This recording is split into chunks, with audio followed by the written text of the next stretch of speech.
Hey, I'm Elissa Richards, chairperson of the Utah Geological Survey Board. And I'd like to call this meeting of the Utah Geological Survey Board to order.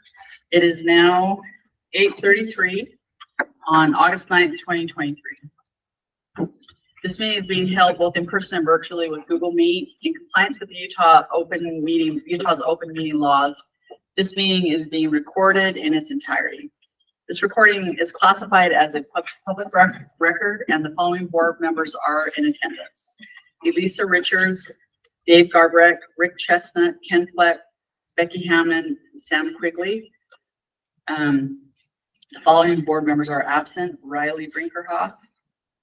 The following individuals representing the Utah Geological Survey and the Department of Natural Resources are in attendance: Division Director Bill Keach, Deputy Director Mike Hylland, Financial Manager Jodi Thacker, Board Secretary Cheryl Wing, and Holly Brown. If present, we welcome all visitors and interested persons at this time. And as a courtesy to everyone participating in this meeting, at this time we ask for all cell phones, pagers, and other electronic devices to be turned off or changed to silent mode. Board motions and votes will be reflected in the minutes and recorded by individual board member. Let us now proceed with the agenda. And our first action is the approval of the minutes from the board meeting from April 12th.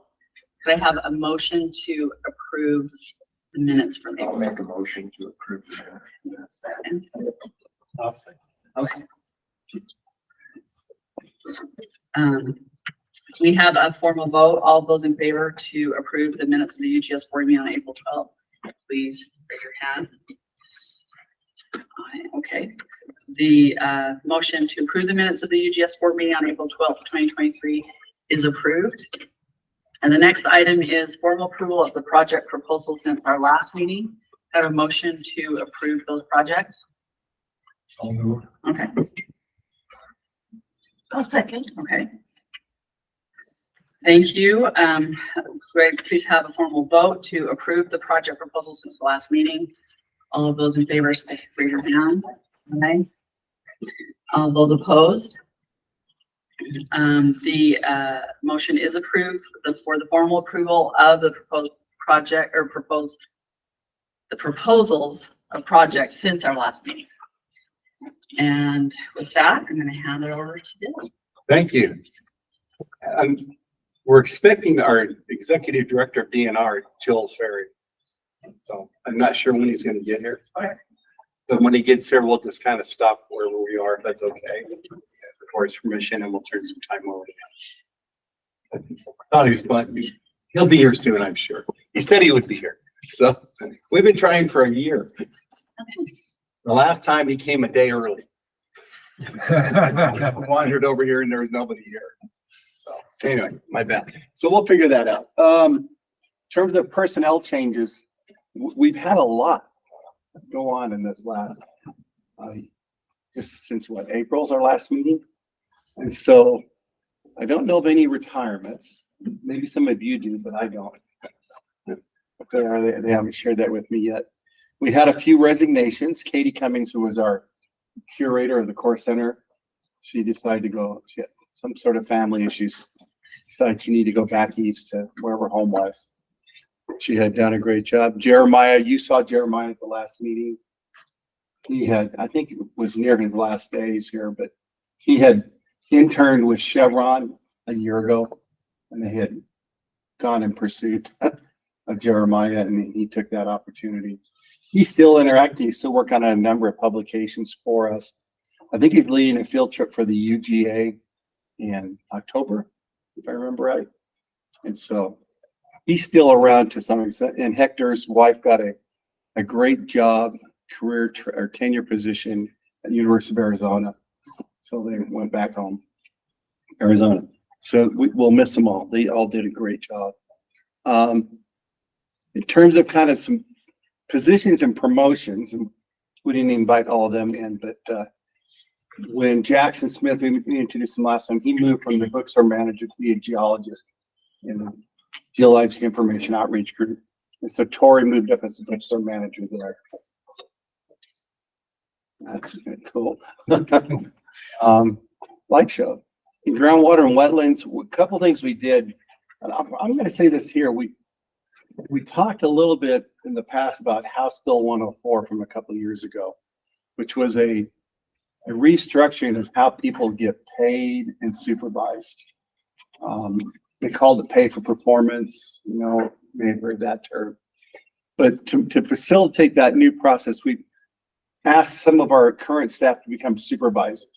So rather than one person managing like 10 or 12 people, we're having to manage 3 or 4 people to kind of help, because the new requirements require they get a quarterly performance review written, as well as some stretch goals to see how there might be some extra compensation at the end of the year. So we're trying to facilitate that process by asking people to take on a little extra responsibility. That way we're spreading it around rather than burdening just one person with all that. So Janae Wallace and Pauline Kermack both in our, it even changed the slide for me. So Janae and Paul from groundwater were promoted to supervisor. And then in our hazards group, Ben Erickson was promoted to, Ben replaced Rich Giroux. If you remember Rich, he was our landslides guy. And so Ben really stepped up. He got thrown right into the fire. So we went, oh, okay, great. So he went right into the fire as the new landslide challenge. Come on in, Joel. Hey. Let me finish this slide and I'll come back to you. So Ben had to jump in that role with all the landslides, and I can't tell you how many media interviews. He actually went up twice in Chopper 5, did videos with them. So Ben, he jumped right in and did a great job. Christy, I think Christy's online. So say hello, Christy. Get her to turn off her mic. Turn it on. Is she still online? Christy. Yeah, I'm here. There you go. Christy said she hadn't met you guys yet. So Christy, say hello. Hi. I've been here about 1.5 years full-time since January.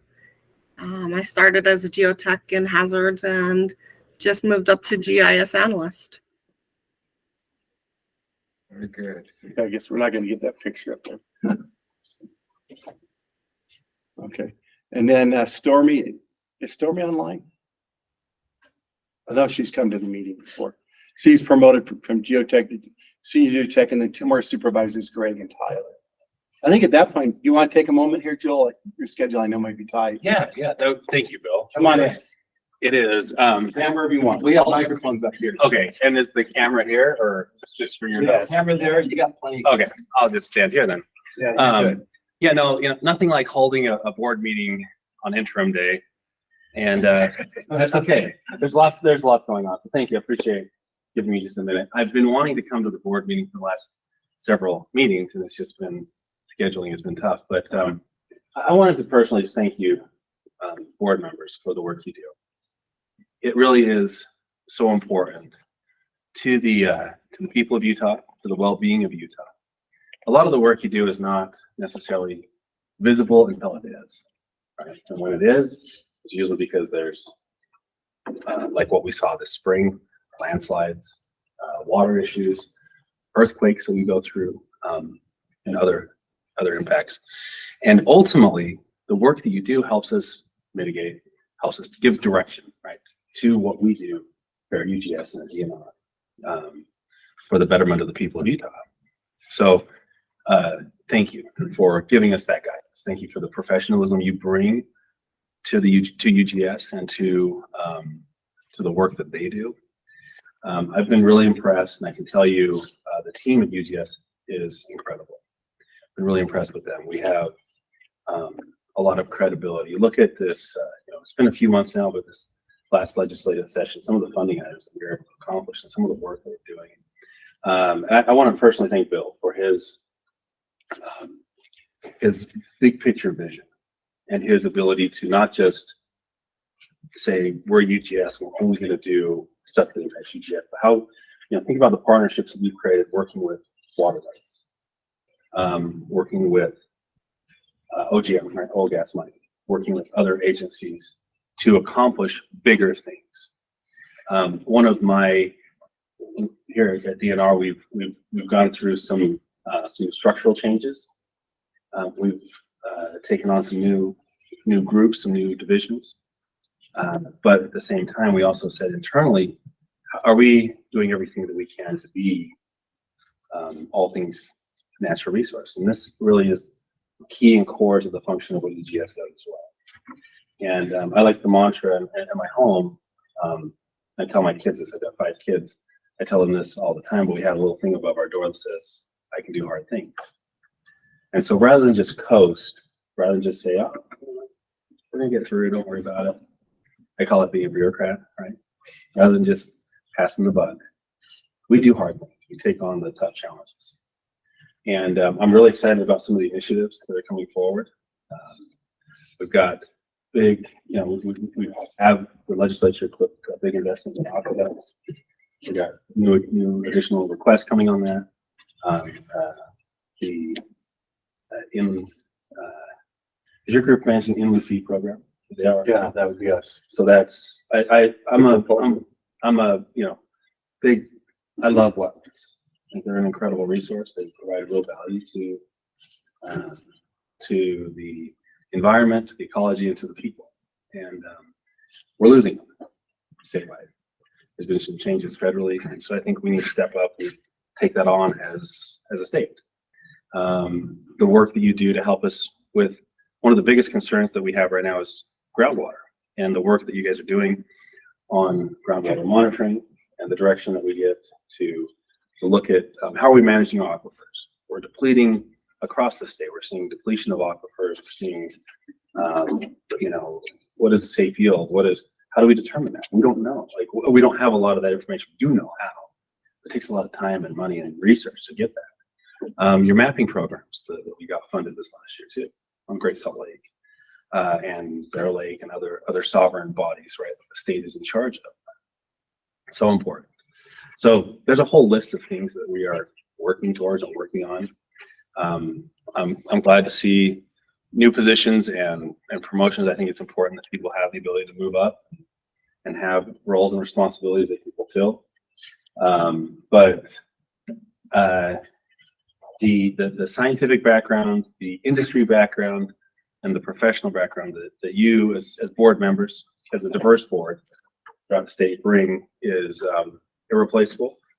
Thank you for being here. Thank you for fulfilling those responsibilities, taking those responsibilities seriously, and providing guidance to Bill and to his team so that we can accomplish big things and we can do hard things. So anyway, with that, I need to go meet with a team of attorneys. That's going to be so incredible. Do you have any time for a question? Yeah, sure. Yes, let's do it. If you guys have any questions or anything, please, let's have it. Anything? Well, I'd like to make a statement that I appreciate what you said. Okay. And I would like to, I know that I don't want to speak for the whole board, but I'm sure that this is true. This board has a tremendous respect and appreciation for the professionalism and staff of the Utah Geological Survey. They're a wonderful group. Where every day we see great things that they do. And all that does is just enhance our pride from every individual on the Utah Geological Survey payroll. So, perfect. Yeah, thank you. And I think that professionalism shows, and the passion in that work from people that are geologists and other engineers and scientists that work here. Like, Bill, how many applications do you get for an open position usually? Okay, we are in, like, let me put it in perspective. We're in the tightest labor market we've ever seen in the state of Utah. I have some offices that when they post, and it can be regional or here in Salt Lake, when they post a job, they don't get a single applicant. I have some jobs I've posted 4 different times and haven't received a single applicant for these jobs. Not in UGS. Because how many do you get, Bill? Well, How many? With Patrick's position, we had 150 applicants. 150 applicants. He's Okay? one of our new Just to put it in perspective of how desirable and the work you do, the quality of work, and how neat it is to work here. It's incredible. So that plays to that professionalism. Thank you. I appreciate that comment. Anything else? No, I'm going to go into the refiner's fire, if you will, and see what we can come up with. We have issues with, access to lands, water that are just heating up. But let me just say one other thing. This last year, up until about 6 months ago, and the previous number of years, we had been going through this just devastating drought. And as a state, we'd really coalesced around conservation and saving Great Salt Lake. That was when I took this job a year ago. It's been a year now, holy cow. When I took this job, saving Great Salt Lake, like doing things to help change the trajectory of that lake was our number one priority. And I can tell you that the work and the efforts put in by this office, by the UGS, were critical in helping us have a better understanding of what we can do. And our partnerships as well, like the guidance we receive from the board helps us in our dealings with the federal government as well. We rely on them quite heavily on some of these issues. And so thank you for that. Because we have seen with that, with enormous help from Mother Nature, incredible snowpack, incredible precip this last year, but it's also the efforts. It's not just, we can't just say, oh, Mother Nature will take care of it. We have to do our part. I'm a big believer that we control what we can control. So let's make sure that what we're controlling and what we're managing is sustainable in the long term in the best interest of the people of Utah. I always like to say Utah is, and it is, I'm just saying this, but it's true. Utah is not only the best managed state as we've been ranked year after year, but we're the best state to live in. We have incredible resources. I'm actually taking my kids, you're gonna love this, Bill. Not this weekend, but the next weekend, we're going down to Millard County and we're gonna go. I've never done it, but we're gonna go look for geodes and I don't know. Isn't that the place to go? Yeah. I'm trying to figure it out. One of the places. We're gonna go rock hounding and Rock County. Just make sure you take our rock hunter app with you. Yeah. okay. So I need some pointers, but I also hear there's a place out there where there's some awesome like fossil trilobites and other fields. We can do So that. any hints that helps make me look like a hero dad would be well appreciated because I've got 4 boys. My 4 boys are going with me. So look for an email from Cheryl. Okay. That has a link to our rock hunter app. Perfect. And if it has any hints on those little trilobites, right? I think that's what we're at. Okay, that and the fossil Like hunter. insider info, no. But it's all in that same, sure, well, within hours. I don't mind driving hours. Lots of good stuff to do down It's beautiful out in the West Desert too. Love it. Yeah. So anyway, thank you. And don't hesitate to reach out if you need anything, if you have any questions or issues. I'll make myself available. We'll be there for you. Yeah. Did you ever have a chance to tour the Core Center yet? We did. It was a light tour when we had we did the displays when some of our federal partners were here. Tanya Trujillo came out. Remember that? Who has now moved on as well. But we moved on. Yeah, she left the Interior. Yeah, she left the Department of Interior, so she's went private. But yeah, we saw. I mean, light. You had some displays. It hasn't been that in depth that in my mind is we Indiana Jones, like crack open some crates and see what's inside. Well, Ammon will be glad to host. Well, if you can work it into your schedule, we'd be happy to have. Okay, I'll get with Taylor and we'll make something happen. I'd love to. So I'm a kid at heart. Like I love that kind of stuff. I'm super curious about those types of things. I have taken my kids in Wyoming to some fossil digs. And I'm the one out there like chiseling away, and they're over sitting under the umbrella like they're worn out and done. And I'm like, we paid for an hour, or 2 hours. We're getting 2 hours. And I just, the time flies. I love it. So anyway, and we live in such a beautiful state too.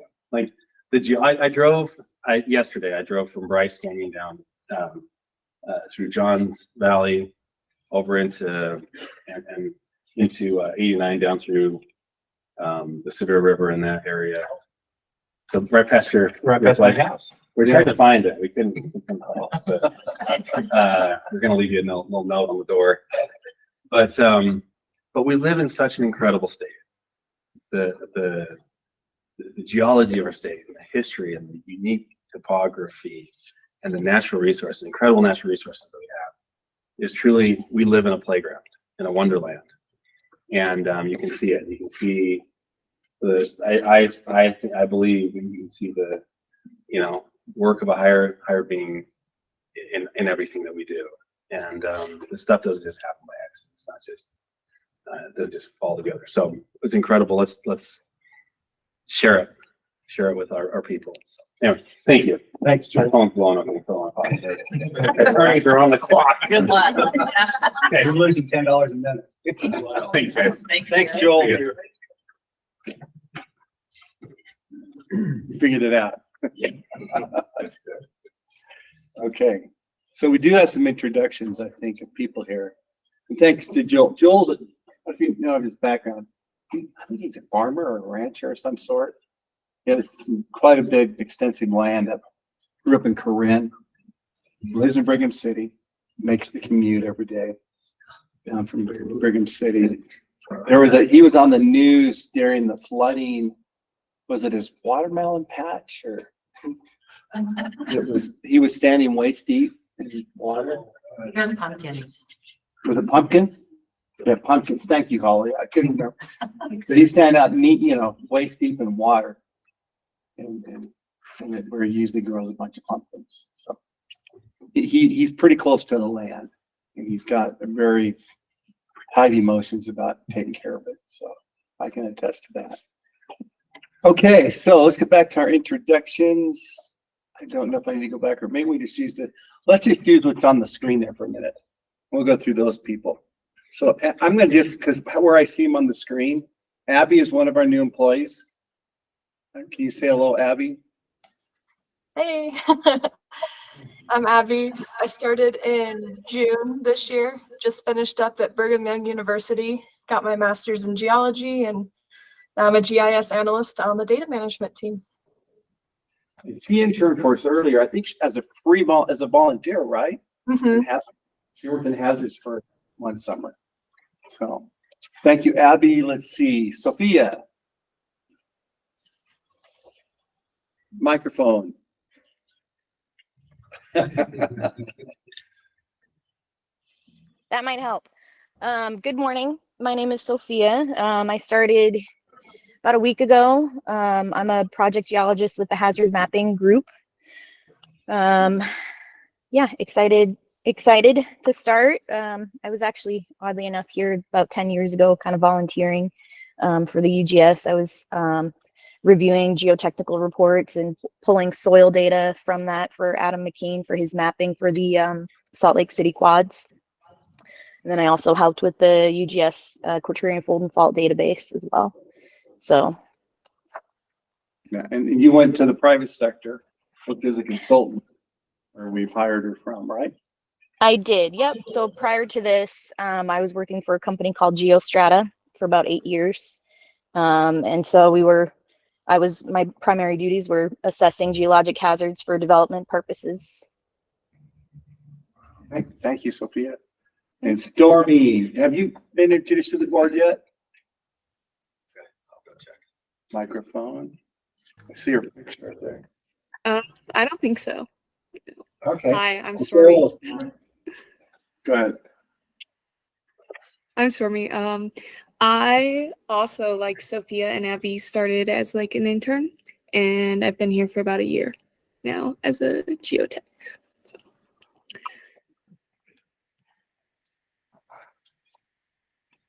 Took my connection. Thank you, Stormy. And let's see, anybody else that needs to introduce themselves? I don't know who the other E and the K are. Seth, can you? I see two, it says two others. I don't know who the other two others are. Emily and Kate. Or Josh. Looks like it is. Bill, I believe there are system accounts. Yeah, I just can't see who they are. It doesn't. It's our system accounts. So it's just us. No, but who's the K then? And who's the A and M? Is this one of those Kirsten? Tyler Weissman. Tyler works for Sidla. No. He's our representative today. And these, there we go. Who's Christy? Tyler, Stormy, Okay. Christy, Sophia. Abby. Okay. I don't see other new employees. So can you go back to my slide deck then now? Yeah, we're trying to get that to work for you. There's Okay. Still no signal. yeah. I'll tell you what, I'll read and you guys can say. So in turn, well, now my mind is going off now. So we do have some new employees in the room, but. Right, I do, and I just think on my list here. Was your screen flickering too? Yeah, just now.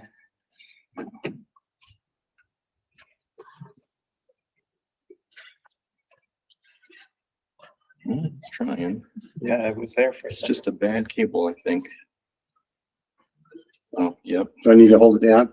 It seems like it's working now, but yeah, if I held it Okay. down. Just get a big I'll paperweight. step away from the mic. We probably have a big rock in this room. There you go. So in terms of new hires, Ammon's in the back. I'm Hammond McDonald. Just part of my background, I started with the state 15 years ago with the UGS. I was a geotech. I was there for 3 years. Hopped over to Doggin. That's where I've been the last 12 years, and now I'm back. So, Welcome back, Welcome. And he's the new curator. yeah, I'm decided to go from a regulatory role to a scientific role again. So Yeah. I'm a true rock licker. We love having him. So I know that the oil, gas and mining group, they weren't necessarily happy that we poached him. But we like to tell them that they poached him first. And you got a good excuse. So we got to get issues. And you already met Abby, who was on my list, and you already met Sophia. And let's see. Kirsten, she's not online. I don't see her name. I didn't see her name. Kirsten's one of our GIS analysts in the wetlands group. Emily's here, right? Hello, I'm going to take a guess at your last name. Gina Ryan? Yeah. Oh, very good. So Emily, you want to introduce yourself, Emily? Hi, I'm Emily. I'm a geologist in the groundwater section. I just graduated from Utah State with my master's in watershed science. Before that, I was working in geotech in Seattle, and I'm from Florida. So yeah, I'm excited to be From Fort where? Florida. From Florida. Yeah. Cool. Welcome. So welcome to Emily. We're glad to have her aboard. The groundwater has been hiring a number of people, and I had Kate's name up here. She was originally going to start today, Monday. We have another one starting in a couple of weeks. And I'm told that Kate had last decided before she started, she wanted to go on one more backpacking trip. You know how that is, you get out of school or switch jobs, you take that time. So she didn't actually start, she's not with us today, but I'd already made the slide deck and her name, and she will be coming soon. Okay, see if I got everybody. Oh, Patrick, yes. Hey, everybody. I'm Patrick, born and raised here in Utah, went to the University of Utah. Before this, I was doing marketing, and I still feel pretty brand new, but I've been loving it so far. I'm really excited to be here. Yeah. So when we hired Patrick, we were looking for help with our video presence, make better content, and also was a drone pilot. And so Patrick met all of those things. So we're looking to tell more of our stories from the air and editing that video to deliver some really good content. So yeah, and if people want to reach out to me, I would love to talk to people that say, I have a story to tell and we can brainstorm. We've actually put a form together that you can get as well, and it will ask you questions specific to the video to help us kind of as a pre-brainstorm. But I'm happy to talk, happy to consult, and yeah, I'm really excited. I know you guys all know so many stories that I have no idea what they are. So yeah, if you're thinking of something, don't be afraid to reach out. Yes. anyway, we're excited to have Patrick join us. And Josh, is he not online? I don't think Josh is online. Double check. I don't see him up there. So Josh is a GIS analyst also. He's working out of our Cedar City office. So we've got 4 people now in our Cedar City office, if I remember right. We were 2 for a while. One person sitting out, not even in a cubicle in our open area. We're limited on space down there. And I think that is everybody that's new. Is that right? Anybody else? I forget anybody? Anybody else want to say hello? But change is coming. Like I said, we've got 2 more groundwater people. We will probably be making a move internally here soon to move someone into our mapping group. And we'll deal with some people there. So lots going on. Lots going on. So I'm going to go ahead and jump in and to my part. And we're looking ahead and give my director's report. Thanks, Patrick. And the rest of you, you're welcome to say, but if you need to leave, I get that too. I don't want you to feel any pressure. So just a couple, Joel talked about, he's trying to invest in training for all of DNR leadership as a whole. And he ran about 70 people through a 1 month long leadership course. We met every Tuesday morning at 8 a.m. to 9 a.m. on a Zoom type meeting. And then we had assigned to small groups that we met with during the week. And we had other videos that we had to watch together online as well. So the point is they're trying to make an investment to improve the quality of the leadership and how people do that. So that was that lead in 30. So I just put it up here. Most of our people on top of the 5% COLA got a 10 to 15% raise this year. We pushed hard. It's probably going to kill me and your Jodi at least. But we know that our people were pretty way underpaid what they could make in the marketplace. We're never going to get to what the market pays.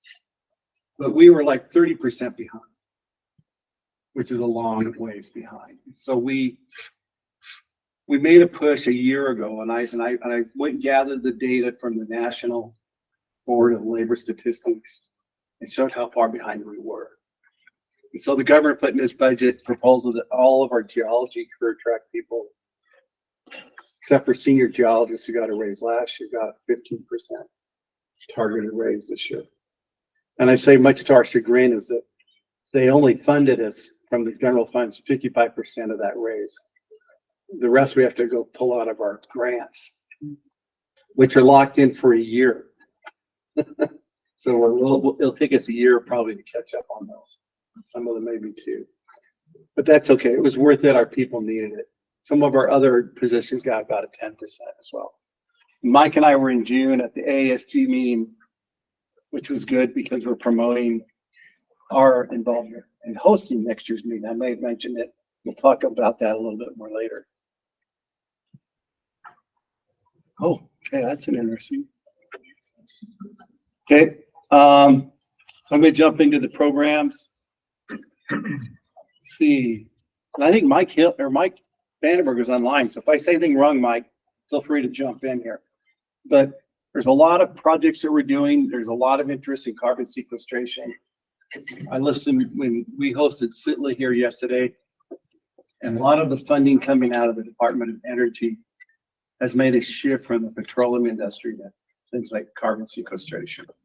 And so there was a funding opportunity that we applied for and received. You saw it in one of the proposals. The Department of Energy for state surveys to assess the opportunities to sequester carbon in your state. And so we got a grant just for the survey to do that opportunity. That statewide assessment. There's other projects going on like Carbon Safe 2. It's the University of Utah is running, but we're a part of that. There's critical minerals projects through the Earth MRI, which is the Mapping Resources Initiative. We've talked about that. Geothermal continues to pique people's interest. Forge, they just drilled their second well, and they've got that frac, and they're now moving the fluid across that frac zone. Small companies are investing in little areas. Zanskar, a Utah company, is doing quite a bit here in Utah. Is it Fervo, I think is the name of the company. They're going to try and do a forge-like project down in the same Milford area. That is a lot like what Forge did, basically just putting water into hot rocks. So they have a bunch of leases. So there's a lot of interest in these types of projects going on around us.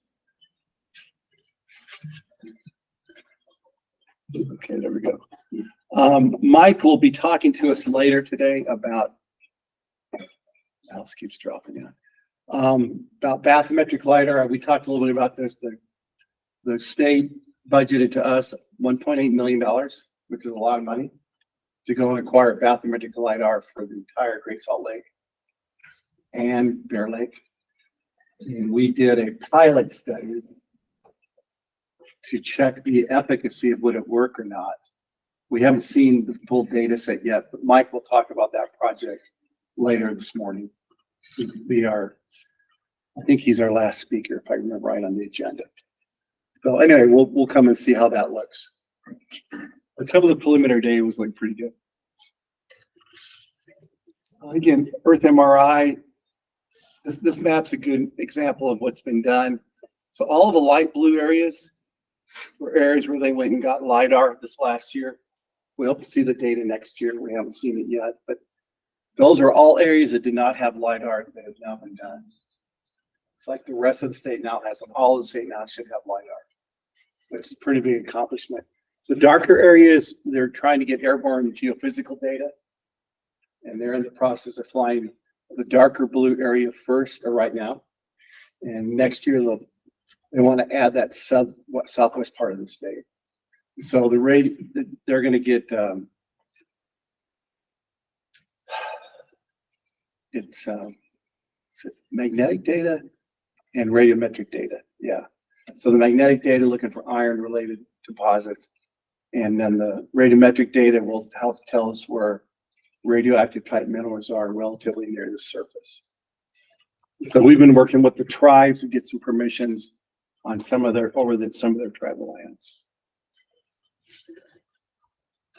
So most of that work is really geared toward identifying mineral resources in the West Desert, for especially rare earth minerals.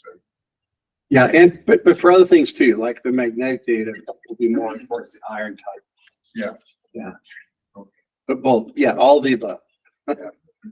And the good thing about that project is that some of the companies that have acquired their own private data, I know of at least one that has offered to share their data. Oh, really? In addition for getting ours, so we'll be able to bolster that database. Right. And Stephanie Mills has really taken the lead on some of that work and done that good stuff. I always ask before this meeting for my program managers to send me a short write-up of what's gone on in the last few months in your program. And so Mike, when he sent me, Elliot has been on a publishing spree. Elliot Bathymetric, and he's got quite a bit. And so in one of the pictures that Christian Hardwick, also in Energy Minerals, took of the Great Salt Lake, made their cover of this particular journal. So that's pretty good. Elliot has a number of publications there. And one of them, the last one, was just published in Chemical Geology. Pretty good paper on mirabolites. So anyway, it's nice to see our people out there doing some pretty cool stuff. And they're partnering with a lot of other agencies. And again, there's multiple geothermal projects in addition to Forge and Genius, which is a project across multiple states. Nevada, I think New Mexico. I can't remember if Arizona is involved or not. But those are projects that are looking at geothermal opportunities. And I know some of our people have been in different parts of the state looking for what they call blind geothermal resources. We often think about geothermal. Is there a spring? Yeah. But there's probably plenty of geothermal resources where there's no surface expression. And we might build. So they're looking for some opportunities and places to go drill on that.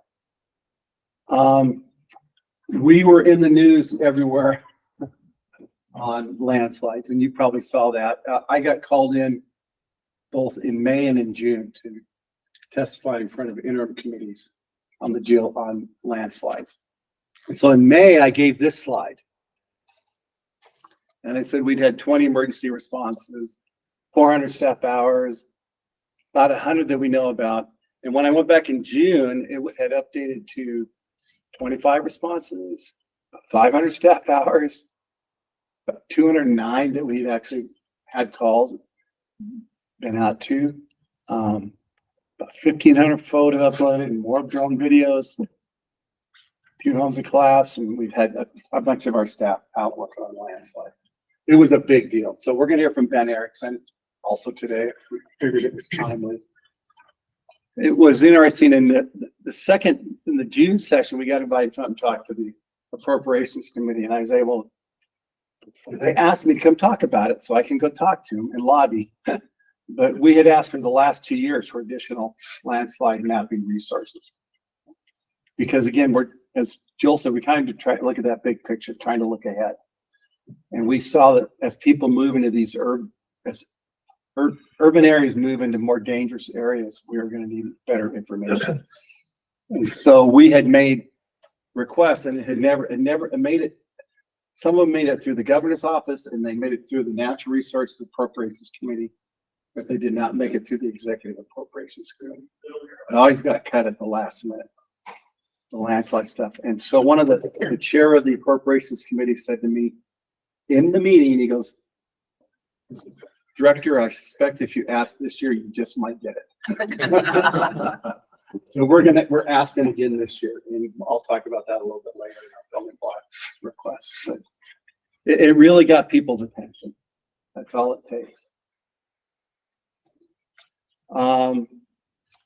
Let's see, lots of landslides. Yeah, we talked about that. We didn't get into that. We had 2 new supervisors, and Steve's pretty proud of this. Steve Bowman, that he's got about 400,000 images of the state now into our database. And so that makes it accessible to the public. And we got funded by the legislature earlier this year to hire an INSAR person, which is that telemetry from satellites that measures very subtle changes in ground elevation and does it about every 28 days. So we're advertising now to hire and fill that position. That'll be because that'll help us both with landslides and groundwater subsidence to try and catch those things before they happen, before they become a problem. Here we go. Groundwater. I think I showed this slide in April, and I just changed it from 5, now 8 new employees. They are rapidly growing, and they tend to be overwhelmed still. This project is almost done on the Emory Johns Valley. Final edits are going on. Took that pictures out of Bryce Canyon. But our groundwater folks are working. When Bill talked about us working across other divisions, I can't tell you how many different committees Hugh and his staff, Hugh Perla, who runs our groundwater program, they have been, on the Great Salt Lake Task Force. They're all over the state on groundwater issues. He mentioned the in lieu fee program. I don't know if you remember this, but we were asked by the legislature a year ago to prepare a report, which we delivered to the legislature in the May interim. And it was a written report. They had asked for, I don't know if you remember, but an in lieu fee program basically says if you're going to develop some land, so you got 40 acres, you want to develop something on it. If you've got 1 acre that's got wetlands on it, you got, under current requirements, you have to come up with a plan to protect and mitigate any damage to that wetland. And it has to go through the U.S. Army Corps of Engineers, the whole process. And so there's been an effort to, some states have implemented what they call an in lieu fee program, where that landowner, if they so choose and the state agrees, could pay a fee to the state, and the state, they could coalesce those funds and then redirect them to bigger or higher priority projects around the state. And that in lieu fee program would then manage those fees and see which wetlands, because a lot of our wetland stuff is really small. I mean, I tell people, think of the Walmart with that little pond out of the corner with all the reeds and the plastic trash bags in it. That was a wetland that had to be mitigated because it was a little spot while they're developing. And so we put together, Diane Manus and Becca Downer put together a really great report. I mean, I thought it was outstanding how they formatted it and delivered it. When we delivered to the legislature, one of the representatives came to me, this is the blueprint. We want you to do this. And he asked us to write a building block for that. And Joel also has seen it, and he asked us the same thing. Write a building block to add a person. Whether we call it an Luffy program yet or not, we're not sure, but we want to hire an additional person that can really be, how do we manage these wetlands across the state? And that may end up in our, we wrote the report, we weren't sure it would end up with us.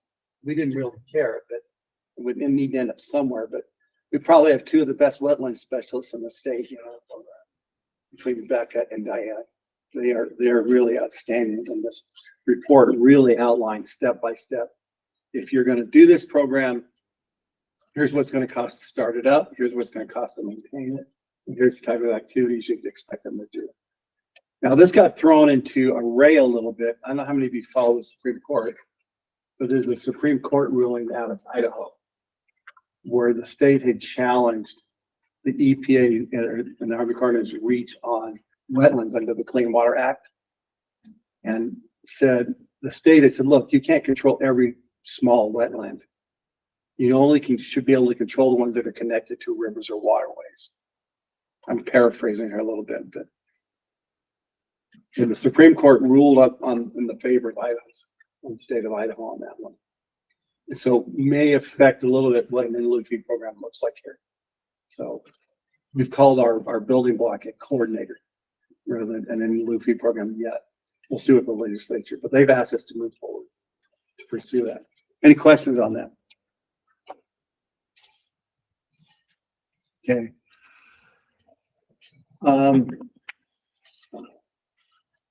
We just finished working cooperatively up in Wasatch County on a big wetland mapping project. They updated some old mapping. And so, believe it or not, this is the map out of the report. It's the best image I could find. But all of these areas in here, they've mapped all the wetlands around the upper river and Jordanelle Reservoir all the way down to Deer Creek. So it's a pretty extensive wetlands, and they finished that project, and that report has just come out of review. So shifting gear to mapping, you know, Stephen likes to say that they're now fully staffed again. Because if you remember, John Keane, 30 years retired. Grant Willis, 39 years retired. Camp Brown, 39 years retired. Bob Beek, 27 years. So, Matt, I mean, that's 160 years or something went out the door. And so we've now finished restaffing that program. We may yet add one more person into that. We think there's so much funding has come out of state map now that it really requires our resources to dedicate to it. So, and they're trying to upgrade how they do the review process. I often heard when I first got it, the review just takes so long. And how do we streamline that? So they're working on some new workflows.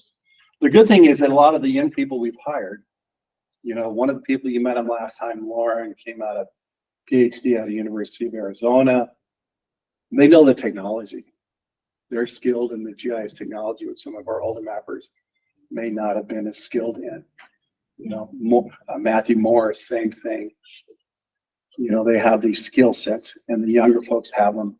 So it's going to change the way we review and do some of this work.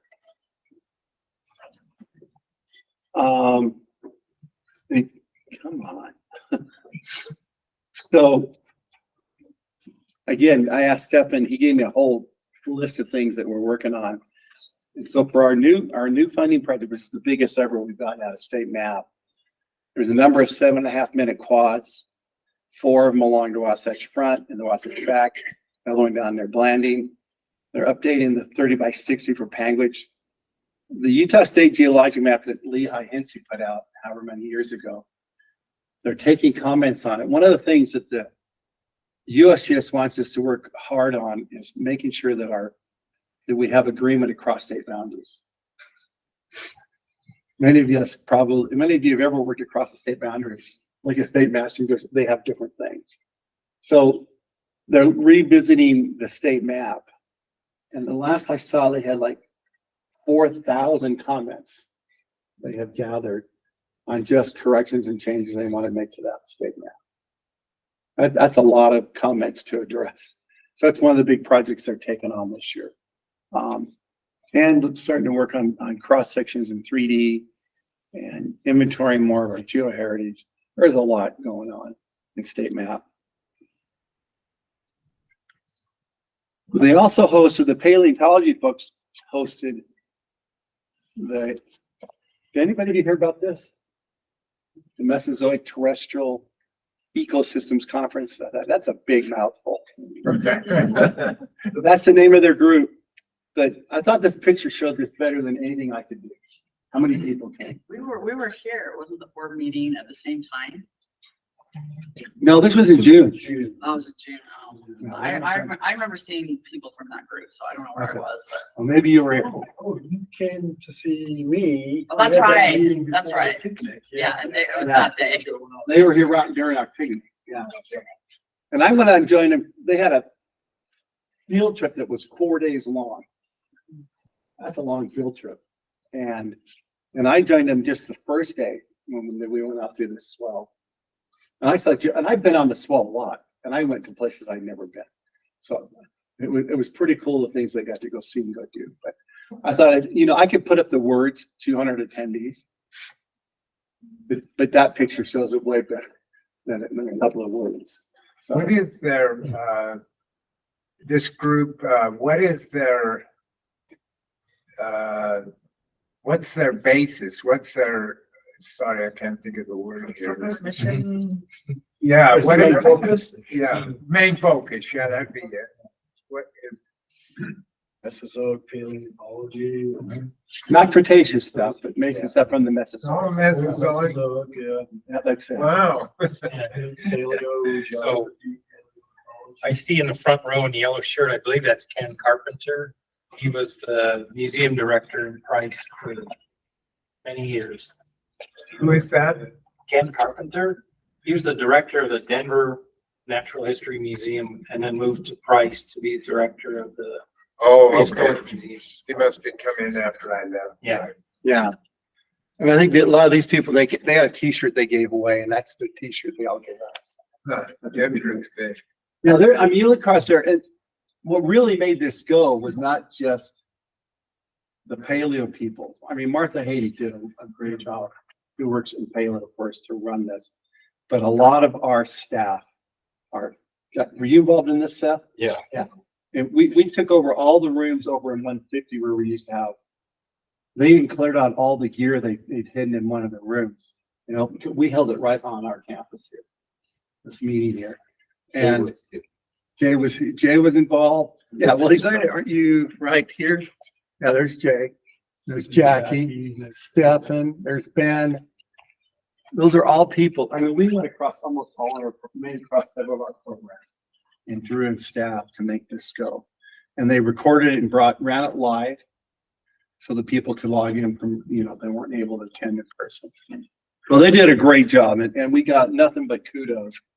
So my kudos for the people that ran it. I think Jackie took the responsibility. She runs all of her social media posts. She sat in the back of the room and was the one to make sure the right thing was on the right screen at the right time. And for a big event, that's a big deal. For 4 days, they all did a great job. Want to mention Jim? Oh yeah, and I was going to get a picture and I forgot. So they had an icebreaker the evening before the conference began up at the museum, and I was able to go up to that. And they recognized Jim Kirkland with a plaque. The recognition was for 50 years of service into the paleo community. Isn't it pretty amazing? And then they had a whole stream of people that were at this icebreaker that each took turns coming up, talking about how Jim was the person that got them started, or was it their mentor, or made, some way or another facilitated their career path. That was a great recognition for our guy. So I'm going to say our guy because Jim's ours. And if you don't know Jim, anybody not know Jim? Okay, everybody does. Okay, so there's That's him, yeah. Stand right. He's been on dirty jobs too. Yeah. Oh, that's right. He has. Oh, he's been on that show? Yeah. Yeah. I didn't know Have you seen that picture of, who's the guy that runs Dirty Shows? Mike Rowe. And he's out at a dinosaur dig and he's sitting on a bucket with a magazine, like he's sitting on the porta potty in the middle. Have you seen that picture? Yeah. I heard there were quite a few paleo celebrities. Oh, yeah. At a conference. This is the who's who. I mean, I'm not in that circle, so I couldn't pull them out. But yeah, this is the who's who. Because what was amazing to me is I walked around at the icebreaker. I said I joined them for the first day of the field trip. Was that they all knew each other. I mean, this is a pretty tight knit community. It's a global community. Though. Yeah, but it's global. Yeah. Nine different countries represented by the. How many? 9. 9. And I know that like the director of the Denver Museum that was here and several of their staff. So they were from there were some ones from New York and their paleo stuff. So it was quite the event. And it's the first time they ever held it in the US. Out of 14 times. So kudos to Jim and his crowd. Geologic information outreach. This program seems to be getting busier and busier. Y'all got your calendar, I assume. Beautiful calendar. Yeah. Beautiful calendars. Each year it's getting harder to compete to get a picture in. But I think we had 200 photos submitted this year. You're front and center on this month. I am front and center, yeah. And that was the opening slide, if you notice. That was the same picture. Out of the salt flats. With Landslide, Holly, I know she was working, 7 days a week during that? Pretty much. About 7 weeks, getting calls almost every day from somebody wanting to talk to somebody. Multiple calls a day. Yeah. Multiple calls a day. And so, y'all know Holly. Does anyone not know Holly? Okay, y'all know Holly. Good. Okay. And we see what else did they do. Again, they worked on the MPE 14. During the Landslide things, we got asked to stand up a whole brand new webpage. So GIO worked with our data management group to make that happen. I'll talk about data management efforts during this Landslide effort also. But kept them really busy. We saw a lot of traffic in the bookstore, particularly during that MPE conference. Is where I was in. I think the last day of the conference, they just flooded the bookstore and they ran out of a few things. Mark Milligan told me that 92% of our reviews, and not that many, but are all 5-star, mostly 5-star. The thing they've added is that, we do these on-demand maps. I don't know how many of you know that, but you can go in, the USGS has got it set up now that you can go in and just say, I want a topo map in this area. You don't have to get this quad or that quad. You can make your own. And we've added a waterproof tear-resistant paper. You could come in and say, I want this map and get it printed out and throw it in your backpack whether you're a backpacker or you're a hunter or whatever, and you can take it out. So that's pretty good. And these nifty new t-shirts that you all got. If you didn't get it at the picnic, there is one. Have you handed them all out yet, Cheryl? Okay. Those are there too.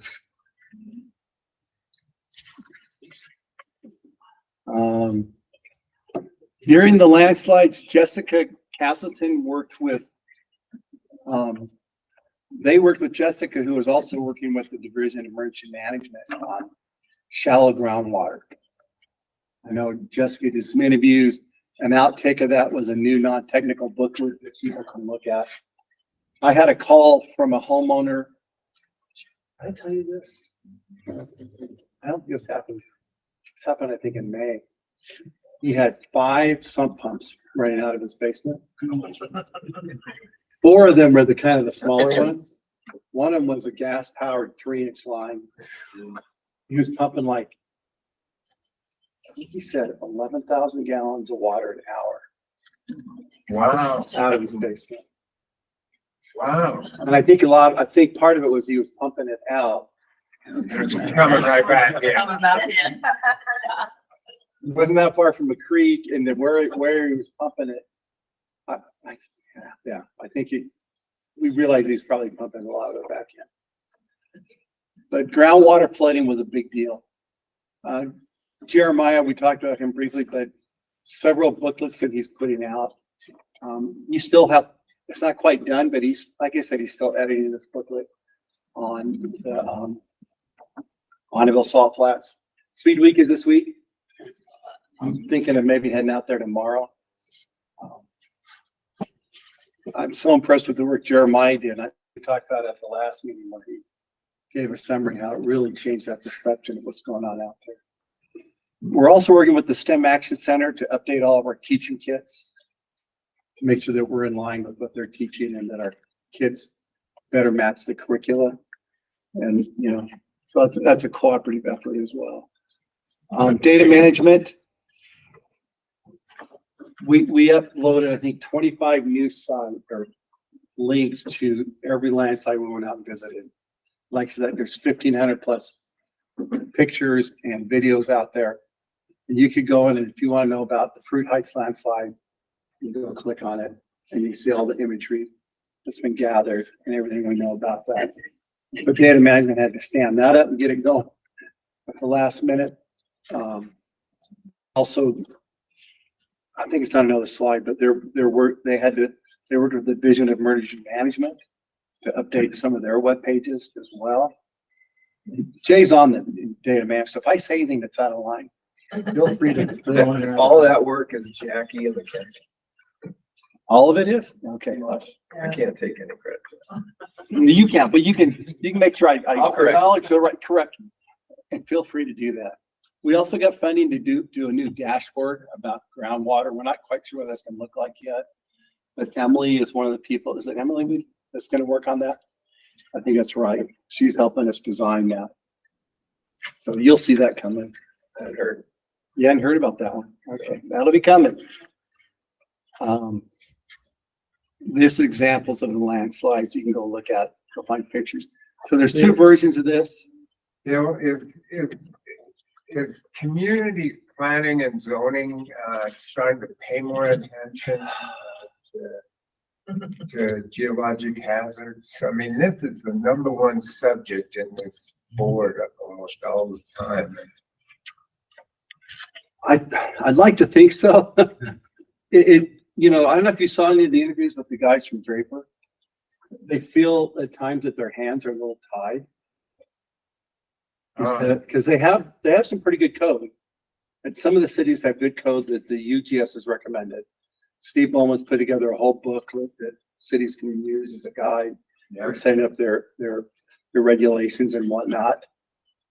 But on the same token, if a landowner, and I chose my words carefully when I was in front of the legislature, but if a landowner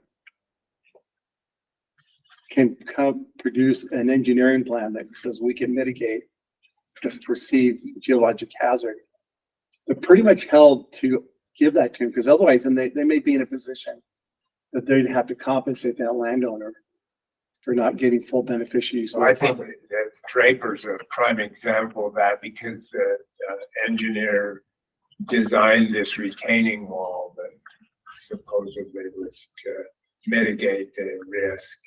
And again, depends who you hear. And I had someone, actually a reporter, who had FOIA'd all the, or FOIA'd, Groundman, used the Groundman, Records Act, and gotten all the reports, and he sent them to me looking for some comments.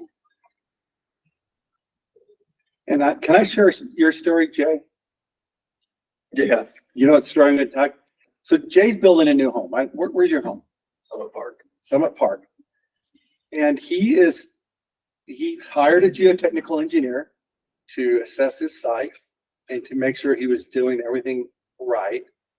And they required a certain setback and position, and he did all of that, but no one ever came to check to see if he did it right. Is that correct? Yeah. That's right. For the most part. For the most part. My point is, what I wonder about is how much oversight happens after the reports are done. I think that's the execution of it. The execution of it. So what if you read, I've talked to some people at one of the engineering firms down there, or they say, oh, we told them to do this in the backfill. They'll say, but they didn't do what we told them to do. So who knows if they designed it right, or if the execution was right, or if there's a lot that goes on to it. And I just think I got asked, and we talked about this in the legislative session I did in May, and the committee was pretty quick to point out that, that this is a buyer beware state. That it's up to the buyers to be really aware. And my comment to that at the end, my last comment as I closed my testimony in that meeting was, yes, but I think we can help the buyers be better aware. Yeah. And that's kind of been my mantra lately, is that we've got to find ways to help the buyers be better aware. That's really a good point. Yeah. And I think that's what if I was a homeowner, I would want to insist that there was an inspection at every step of the execution. If I'm building. For your bit, yeah, absolutely. Because if that part doesn't get done, you don't know if, say, the person doing the backfill put in the drains in the right place. Well, the problem gets to be, though, that the amount of building going on and having the resources to do what you're asking for. Oh, I know. And so one of the things that you'll see in our building blocks that we're doing, we've suggested this before, we're going to suggest again that every agency that collects geologic data, like on building sites and stuff, be required to submit it to us. And then we will create a database so that we can get a bigger picture of what is going on. So that's a building block that we're asking for. Yep. So that we can, Just some of the challenges I see out there with the geotechnical industry is they'll get hired by a homeowner to come and drill a hole in their lot. Right? So they have this tiny little set of data. But the problem is this big. I mean, the problem's the hillside or the environment or the things that are happening around, and they know a little bit about that one lot, and they come up with some recommendation and provide some fix on that lot. How can they possibly understand the source, all the stuff that's going on that hillside, or the system of landslides, or the water, the drainage basin, all these things? And so you stay away from that kind of work just because of that, because you're limited, and they'll pay you $5,000, but to analyze the problem might be $150,000. And so I think it's just that microscopic look. And yet the guy next door doesn't know about your data. Exactly, and it's all isolated, and nobody knows what was done on the next lot. So And if we could coalesce that, yeah, that's what we're thinking about trying to do. that'd be awesome. Yeah. And I think we'll get support for it. Like I said, one of the senators said to me, who was the chair of the committee, if you ask this year, I suspect you just might get it. And because, you think about even the prep of it, if you got to do the backfill, did you do the right preparation before you did the backfill? Did you clean out all the scrub over? Did you clean out that upper layer of whether greasy, oily, or whatever that stuff that will slide on this? Did you take Pick up the drainage, Yeah. Whereas a lot of times, they start, they don't do any prep. They just back it up and start dumping the dirt. They don't put the drainage in. They just make a lot of holes. But yeah, there's lots of things. So yeah, are there things we can do better? I think there are. So we're going to ask. We'll see what they say this year. Again, I mentioned the Rock Hound app. They actually put out a new version. DEM on the flood hazards website, updates to earthquake backup. Are you involved in any of these, Jay? The Rock Hound app. Rock Hound app. Did you get to go out and visit some? I did. I was actually going to say something to Joel. I went to the Trilobite. Oh, well, you do need to say something to Joel. I didn't find any at like 5 of the Trilobite spots except for one. They were microscoped. So They're the babies. commercial one is. the It was best. right next to the commercial one. Yeah. That commercial one's pretty good. Jay will pay, or Joel will pay him to go into the commercial one. He knows where it is. I went out there once with a guy to the commercial one, and boy, he was, I pounded and pounded and pounded, found very little, but he found 3 what I considered to be museum quality trilobites and knocked my saw when they were beautiful. They were this big around. Wow. Yeah, I didn't see any. Now, at every single site, it was not hard to tell where people had dug. Yeah. They were Yeah. almost as if an excavator had done it. Yeah. And then the geo thing, I think the BLM has shut that down. The Dugway Geo Grant? Really? Well, I mean, you can still go out there and dig them, but boy, that is a long shot. But that pit that was out there, I think they shut that down. I know, because we still list it as being open. Well, it was Dugway run Geo. by a guy from Delta, and I think he lost his permit. He failed to renew it. And then when he tried after it expired, they wouldn't renew it. That's what I was told. Okay. But that may be, that was a couple years ago, Bill, so that may be outdated information. Okay. Data management, they're also, again, they're all over the place. They got, I think, a note I had from Marshall one because we have 35 plus projects going. Yeah, just when you think you get to move on to something new, you're maintaining something existing. Well, that's the biggest thing in techno. When you develop new apps, you got to be willing to maintain it. Right. That's the big thing. So planning budget, I'm ready to shift gears. I think are we still on schedule? Someone keeping track of my agenda? Not 10 o'clock yet, so. Okay, Keep good. going. So I'm gonna shift gears. Are there any questions so far? We're good? Yeah. Feel free to rein me in when we need to, but I appreciate the questions. And it's good to be able to answer them. Jodi will talk more detail. I'm just gonna give you a couple highlights here. I think Jodi's on after our break. Is that right? Yeah. 2000 fiscal year 23, which ended in July or ended June, was a really good year for the UGS. I mean, from a financial perspective, our mineral release revenues came in at over $3 million, which is just, and I don't know how many of you follow the pricing of oil and gas, but back early part of this year, spot pricing for natural gas hit like anywhere from $30 to $60 for a million cubic feet of gas, whereas nationally the average is about $2.50. I mean, it hit. And so some crazy numbers were generated, and it proved really hard for us to forecast. We kept trying to get ahead of it, you know. We asked for like, our original, was it 1.47 up there? Was our original appropriation from the legislature to spend it earlier. And we bumped it up to, I think it might be another 2.1. And we collected 3. So the bad news of all that is that we ended up giving about $750,000 back. I think it was 748 is the exact number. We've never done that. I had vowed that we were never giving a dime back to the state. And it just blew us a bit, but once we realized because that revenue from say January doesn't show up until March or 3 months later. So those big giant checks came in right near the end of our fiscal year. And where are you going to go spend $750,000?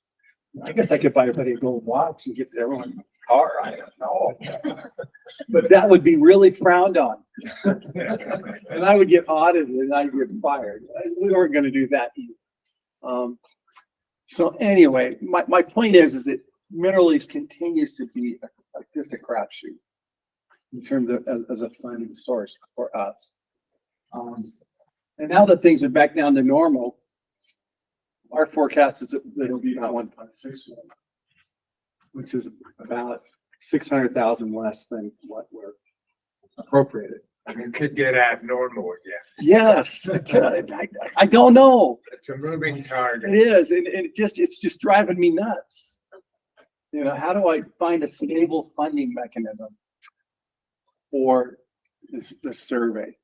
So when I say we're in, last time I said good shape, I say relatively, because this year might be a challenge financially for us.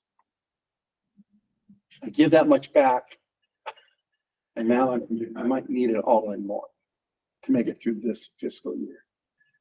So again, we don't know where it's going. No internet connection. Okay.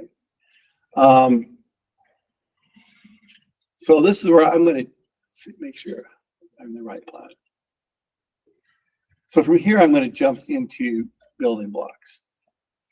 I want to make sure I got that right. Yeah.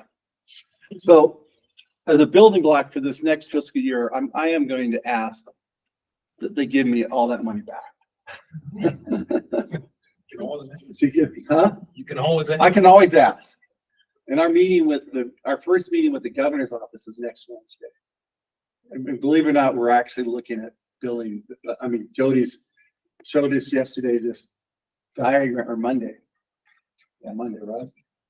Diagram of the budget slide, and it never stops. And so we are starting to build it, but we're making our request, and we meet with the governor's office of planning and budget on Wednesday next week to justify our request. So the timing here, just to let you know, and if you want us to change it, feel free to advise us. We're happy to take that. But I'm going to ask for 750,000 back. And a big part of that will be about 600,000 short in what was appropriated for mineral lease for this year. And when it came to targeted raises, we're lacking 45% of what we needed to meet those needs. So I could ask for $1.5 million. I know. But of course, mineral lease could jump up or it could drop. And that's what's really hard. For an in lieu fee program, this enhanced wetland mitigation, that's what this is. We're asking to hire one person to go manage this program. That'd be $155,000. In terms of landslides, we've got it as 2 blocks. They may suggest that we coalesce them into one, but the first one is to get a mapper and a geotech together that can really get after what we need to do in terms of landslide mapping to expand what we're doing on that. Like I said, it's been made for the last 2 years, but important to ask again. And then the second one is that block to go fund the coalescing of that data. This one will require some statutory change. That's all. That's often makes the ledge a little. It's easier than just giving money. It does require some statutory change, which require all those entities that gather this type of data to then submit it to us. And so that's one that we're asking for. And I don't know if you've seen this one, Jay. Marshall put together one for, let's get started thinking about how could we use AI at the survey? How can we use it for geologic mapping? There's a workshop that the USGS is sponsoring on using AI in geologic applications that we're going to attend. We have a meeting, I think, next Monday to kind of talk about, kick this idea around a little more with our mappers, but also for minerals. You know, there's all kinds of things we can do. The thing that's really worked on the scene is it used to be that when you wanted to research your old data, you had to convert it into some format that the search tool could recognize. So we used to call that, data searches only worked on what they call structured data. They used to call it ETL. You ever heard that term? Extract, treat, and load. Extract all the data from all your different sources, treat it to make it one format, then you load it into like a database so that you could then scour that database once it's been treated and loaded. We're getting into unstructured searches now with AI. They can look at a map, it can look at a PDF file, it can look at a Word file, and try and find all that data. So those unstructured research is what are really driving a lot of AI. So we might be able to dive into our vast, because everything we have now is like just about everything. So we might be able to get after that in a way. So we want to throw a little money at it one time for a year to see what we could do with AI. So that's what our last building block is.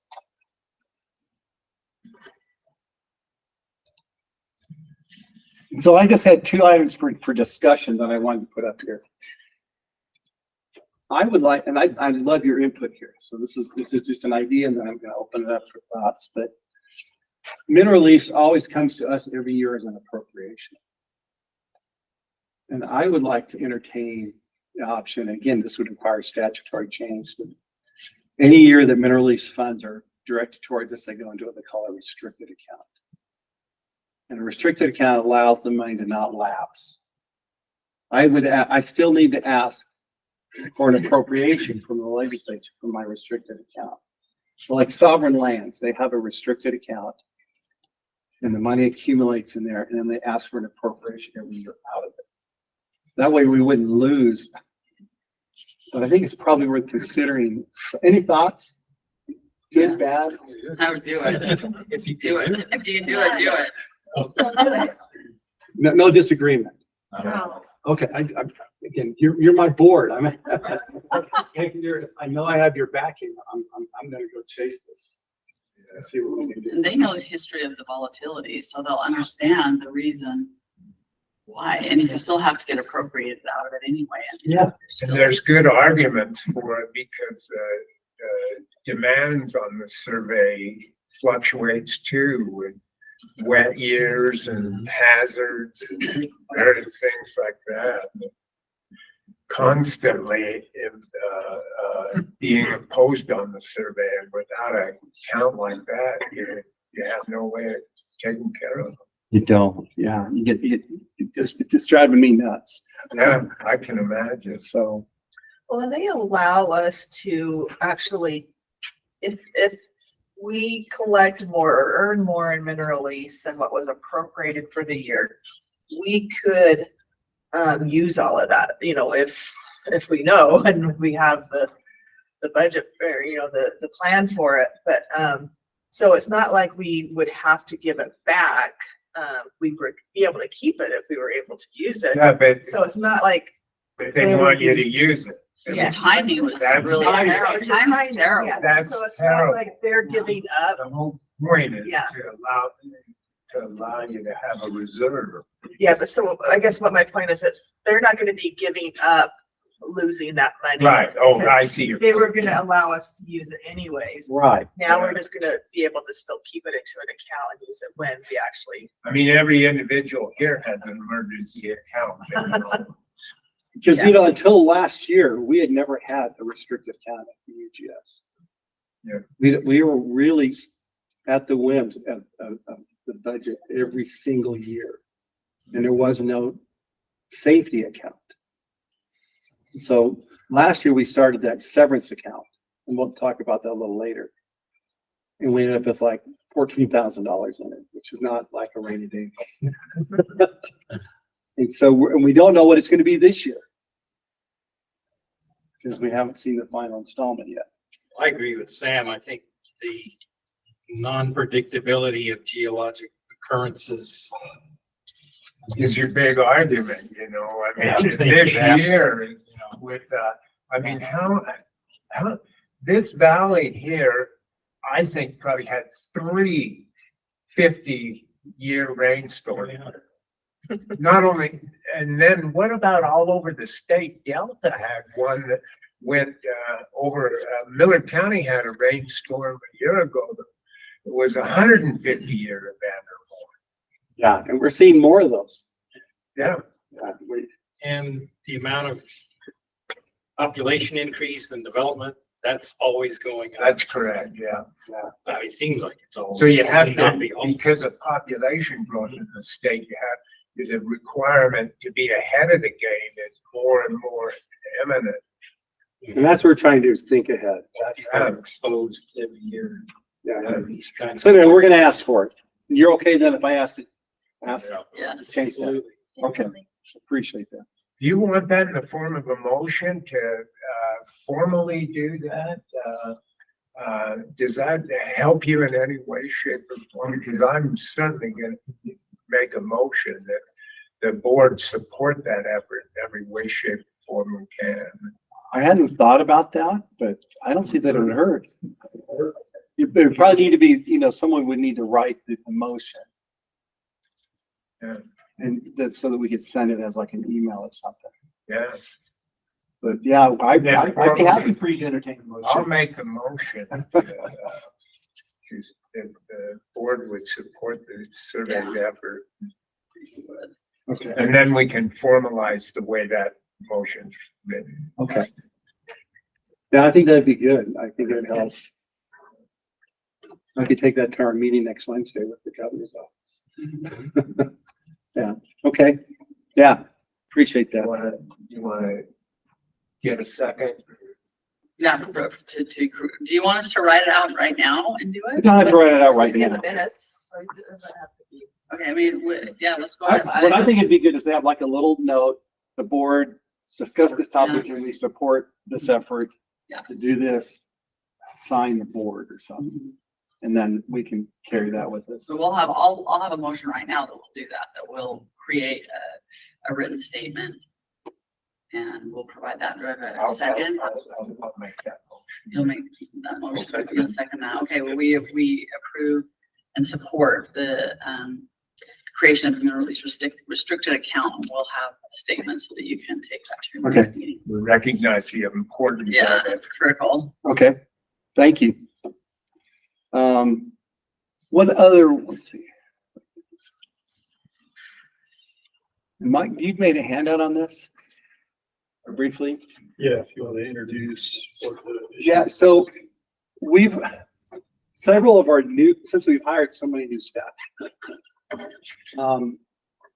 One of the requirements, and as set forth, I think, by this board some years ago, was that in our career track for geologists, entry-level geology, you're not required to have a license.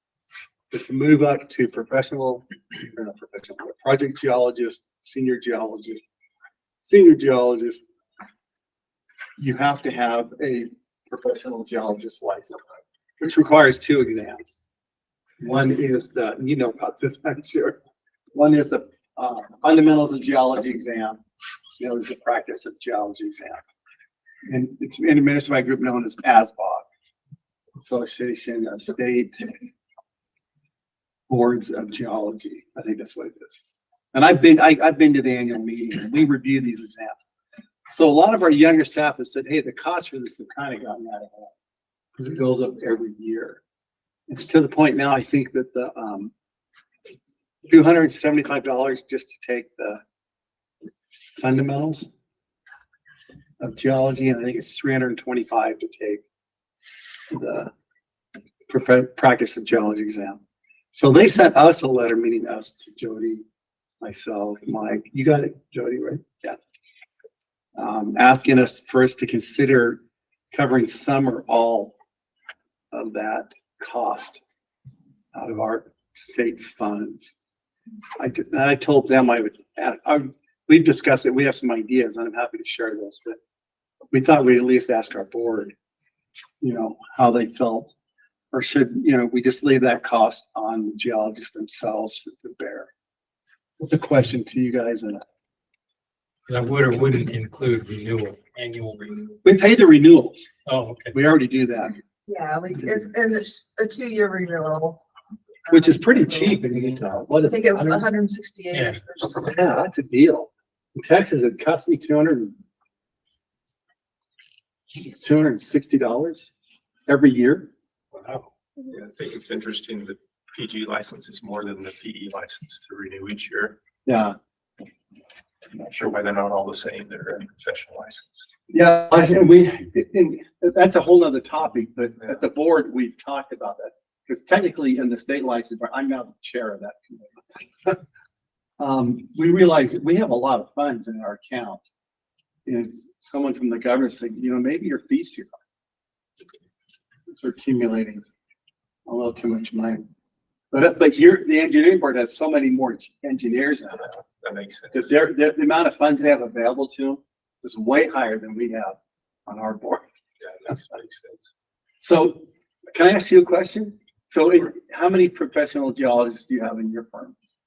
Oh, I don't know. Here in Salt Lake City, we probably have 12 or so. So do they have to pay for their own licensing exams? Or do you? I don't think so. I think our company would pay for it. Okay, just sharing it up. Do any other state organizations fund their, their testing or library licensing? I do not Is know. there the a answer. precedent for it in any other organizations? Don't know the answer to that. There's not very many other geologists Right. in state organizations. And I think we also have the the discussion of whether it's really necessary that our staff even have that. I know we've required it, but is it really necessary? How often is it used? Well, I worked for the federal government, and it's not required to be a professional geologist, so they didn't pay for anything associated. They wouldn't. Yeah. Well, in the mining business where I worked, if you submitted a geology map to the BLM or to a regulatory agency, they usually would insist on it being stamped by a professional geologist and a professional engineer. Yeah.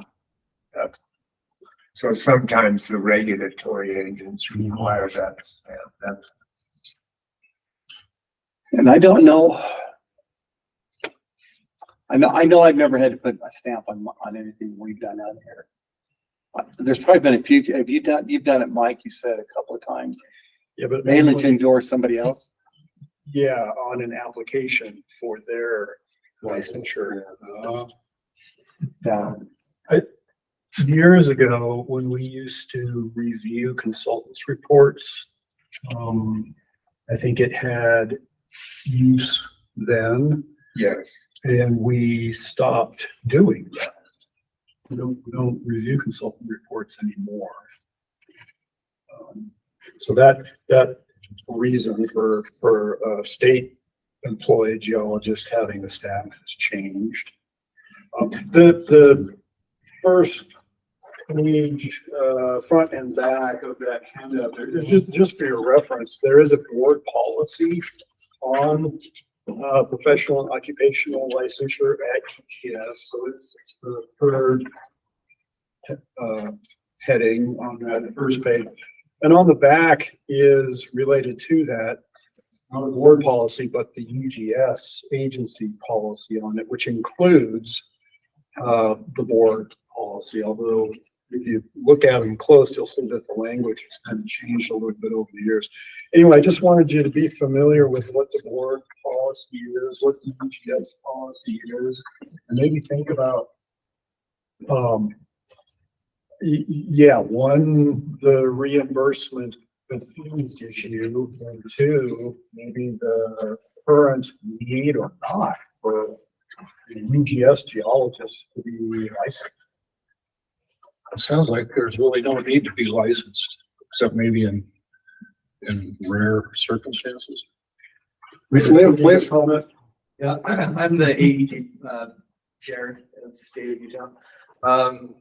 And I've recently used my license to stamp approval for a review I did of flooding down in Zion National Park, where reviewed the data, reviewed the issue that took place, provided our geological assessment of the issue, provided our data of what's going on there. That's related to hazards and those types of events. Whether or not it's going to expand out of hazards, so the use of the license or not, that's really more of a question. But I think more dealing with hazards and our review of what's happening, I think a license really is key for us to use there. I agree with that.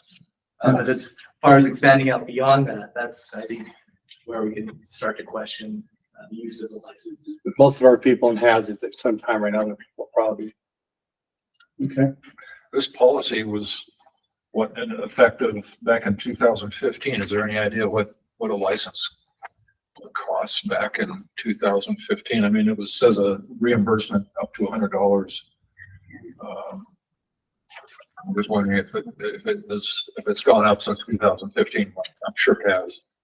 It's 160 every 2 years. Is that what you said it was? I think about 168. For 2 years. I will also add that there is department policy and state finance policy on this as well, that we would have to adhere to. The state policy allows for the payment of professional licenses or membership dues. The membership dues and licenses are in the same policy, but for state employees and professional membership dues for an agency is allowed with the prior written approval of the department director or designee, and it must be in the best interest of the state. And then the department policy on like the professional licenses and the renewals, Meaning the Department of Natural Resources. yeah, the department, yes. It may be paid by the state if the employee is in a position where the professional license is required under DHRM's approved job description, or Utah's code statute requires a license for the task involved. So currently, that's only required for project geologists and above. That's where in the code, I think it says project geologist. But I think We some of have the to change discussion code. with our staff is that some of our lower level employees want to work towards that, but they're not in a position that currently requires it.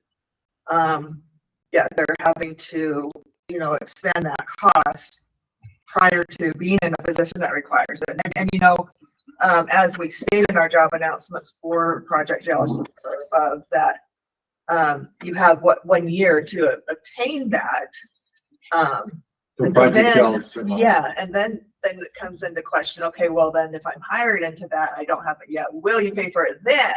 So there's a lot of conflicting confusion around the issue, and that's why. The thing that I think is, I think there's the importance from the public's, from an optic perspective, for the public to see that the state geologists are actually professional geologists and are licensed professional geologists, when, especially if they're out there in the public. I don't think there's a necessarily importance of it being stamped on a piece of paper and they have to stamp reports and all of that. I think there's value in just the optics alone. And because this agency is serving the public, and so I think that the value of this survey picking up most of or some of the cost of them maintaining that professional license, I think is important. So, and we do that now. Yeah. So the real question that we were just throwing out to you as a board is, should we also engage in covering some or all of the costs of them obtaining that license, as opposed to maintaining it? Yeah, So maintenance, so we currently yeah. maintain it. We like- can't really maintain it. Yeah, with the renewals. Yeah. The process of obtaining it, they were looking for some. Yeah, and so that's my point is, I think that we should help them do that, Whether it's a. Because I just think that from the public's point of view, to the professionalism of the organization, and it's more than just a license that says that when I renew my license every year, it asks me questions about ethics, and I think that's important. Yeah, I did the same thing. Yeah, I think that's the same point I was thinking in my head, was that it's a perception too, that you are certified, you are indicated, you are approved by the state to practice in your field. And I agree. And the public might see that as I'm getting somebody. Anybody can support them together. I think we should. And I then- agree with that. Would you have to create a tiered strategy of how to do that, or would you just do it in a manner of? And that's what was over discussion. Well, one idea that I've kicked around, I'm not sure that everyone agrees with it, is that we would reimburse them upon successful completion for say 50% of the cost. I think that's I think that's good. That's good. That's a good. That way. Some skin in the game. There's some skin in the game. That's exactly what I was going to say. Thank you. I think it's important that we still have to abide by the policy, so we would only be able to do it for the jobs that require it. And currently that's just project geologists or above. So if we have geologists that want to be reimbursed, we cannot do that currently because of the policy. So we need to make that clear. And I think that's where we're getting some questions from the younger staff or the early career staff, is they're wanting that assistance, but we can't do the policy right now. And it's the HRM policy and state policy that we can't do it unless it's a job requirement. So if that person wants that job, they can't apply for that job because they don't have the license. they don't. It's a chicken and egg question. So they would have to pay for it, put the effort into it. And I would see if it was me, I'd put the effort $600 to get that job. But right now, that might put them a little disadvantage. Not necessarily, I mean, it could put them to a disadvantage. They can still apply for a project geologist because we give them a year to do it. And then if they are hired into it, then we have assisted those employees that have been hired into it and have been working towards it. Then we have paid for like the exam, but not the coursework or, yeah. So I think historically, and correct me if I'm wrong here, but I think what has happened in practice is that if you're a new hire coming in as a project geologist or hire, we give you a year. But if you're a geologist and you want to be promoted, they require that you have it in hand before you get promoted. Is that a fair? Yeah. That's my understanding. And I think a lot of times the new hires in that we've given that year have been out of state, coming from another state and needed to get the Utah one. And so it was kind of, that situation is a little different as well. But there's still a perception that they get promoted. Yeah. It was a different standard than being hired in from outside. Yeah. And that's a complaint that I've had several come to me. What I have done the last couple of years is when we have promoted a few people from geologists, project geologists, and they don't have the license in hand yet, I said, we will promote you to project geologist. And if we were going to give you, say, a 5% raise, we'll give you 2.5% now. And I'll give you the balance when you complete it. Well, it seems to me that if you're below a project geologist or you're just a staff geologist, that in order for you to be part of the team, you're required to have a professional license in order to step up into a project geologist category. I just think that I don't know what would be under the definition of requirement. Jodi, I'm talking to you. Is exactly what does that mean? For me, it can be interpreted a lot of ways. This was currently part of the state's DHRM job description that is, and or a Utah code statute requires the license for the task involved. It does. I think Mike. Yeah, and I saw Mike's, and Mike and I might disagree a little bit, but I'm saying I use the word Mike historically, that they have not been promoted unless they had it in hand. But we have made exceptions to that historical practice. So go, Mike. I see your hand raised. You're on mute. We can't hear you, Mike.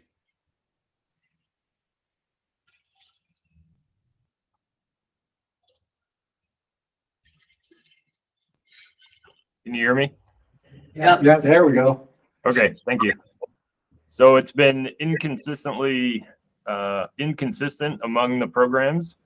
I make it very, very clear to all the geotechs and geologists in my group that they do not need a license before they will be considered for a project geologist position. I do not even look at that requirement. If they get promoted to project geologists, it's based on the fact that I think they can do project geologist work. Then after they get promoted, then they have 1 year to get their license. But that's not policy. No. There is no policy. I'm just saying what has been historic in the energy and minerals group. Yeah. Like I said, across the board. So what I've taken the approach is I want to incentivize them to get that license done as soon as. So in Mike's case, one of his employees, we did the partial raise. That was with, you know who I'm talking about, right? Yeah, we've done that a couple times. We did that with one of your employees, and he went and passed the exam. In fact, he got the highest score on. He took both the PG and the practice for geology and the fundamentals on the same day, and he passed them both. On one of them, he was the highest in the state, and the other one, he was second high. But that was after he was already promoted to project geologist. It was not. But we gave him half of his raise when we promoted him, and we gave him the other half as soon as he passed the exam. Yeah, that was fine. But he got promoted before he had his license. Yeah, like I said, historically, I think it was the other way. That's what everyone told me. And it sounds Before I like came back. from this letter that we received that that's not necessarily the case in all programs, that there's conflicting. It's been inconsistent among programs, and that's something that probably should be addressed. Maybe we need a better board policy from you guys. Maybe something you guys can think about in the next meeting we can. Or you want to make one now? Well, I think you could give us what you currently have, because I think it would be better to understand a little bit more Okay. what you're currently operating from. Well, let's put together a document and we'll bring it up at our next board meeting. You have it right there. Yeah. But I think you'd like to know what we That's want. our current policy, and there's room for improvement, I would say. Well, do you have a proposal of how you want it structured? And I think that's what you're looking for. Yeah. Yeah. Well, your recommendation Give us based time on to put together a proposal, and we will get it to you, and we can move on it on the next. Perfect. If you need it sooner than. I just wanted to give it a discussion. It was worth discussing. I think we're all in support of it, just how you want to apply it. Okay. So if we wanted to do like a half reimbursement upon complete, what I don't want to get is like, if someone goes and they fail it, I don't want to be paying for every time they go. No, I think And I liked your word, Dave. They have some skin in the game. Okay. We have your support to do something like that. What about, I think we still need to address, how do we support those that aren't currently a project geologist or applying for one, but they want to obtain that? Should we support them in some way, financially to get that when their job requirement doesn't? I mean, It does elevate the professionalism of the entire board when you are getting licensure for all of them regardless. Yeah, I think so. yeah, I just don't know how. I'll have to look into policy, and then see how other practice is to see. And we can add that to our document to see. So let's, maybe I guess an action item from my perspective is that Jodi needs to check with finance and DHR, Part of the Department argument of Health and too Resource Management. is the talking about, well, we pay for a lot of other trainings or continuing ed that they go to. Why is this any different? And and I think it's just because our hands have been tied because the policy is that the job must require it in order for us to reimburse. Well, let's find out if we have any latitude. Yeah, I think that's a word together. And we'll come back before the next board meeting with a recommendation. And who determines what, who sets the standard for requirement? So, I mean, I think the director of the survey should be able to set the standard and say, we want to encourage our employees to get a license and therefore it's required. Okay. Or something like that. And we'll get together. We'll get something to the board. That's good. To consider. Okay. Anyway, which is my discussion item. I want to get your feedback on your thoughts. Time for a break. Huh? You missed our break. 21 minutes ago. Do we need a break now? Yes. You want to set us a time? We are, let's be back at 10:30. It's 10:21. Okay. 9 minutes. 9 minutes. How many do you make? 9 minutes. So where's your new home? Is Summit Park, is that? Are they gone from your house? Oh, yeah. She's going, snow. Oh, okay.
Jodi, you have the first, the next presentation. All right, first one after the break.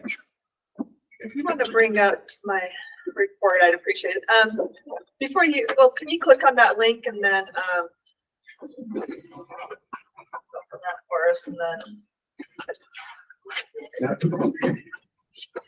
There you go. You Where do you want me to be? get rid of the toolbar or kind of just try to enlarge that a little bit. Get rid of the ribbon or. See if I can do it down 5 here too. That just pulls it up. So she wanted to get rid of this. Okay. And I just trying to figure out how to do that. Let's see, I think you So there we go. Okay. That help you? Yeah, a little bit. Okay. Where do you want me to be? Kind of make it. Where do you want? I need another word after it. Can you make it? Just make it fully visible. Oh. Like that?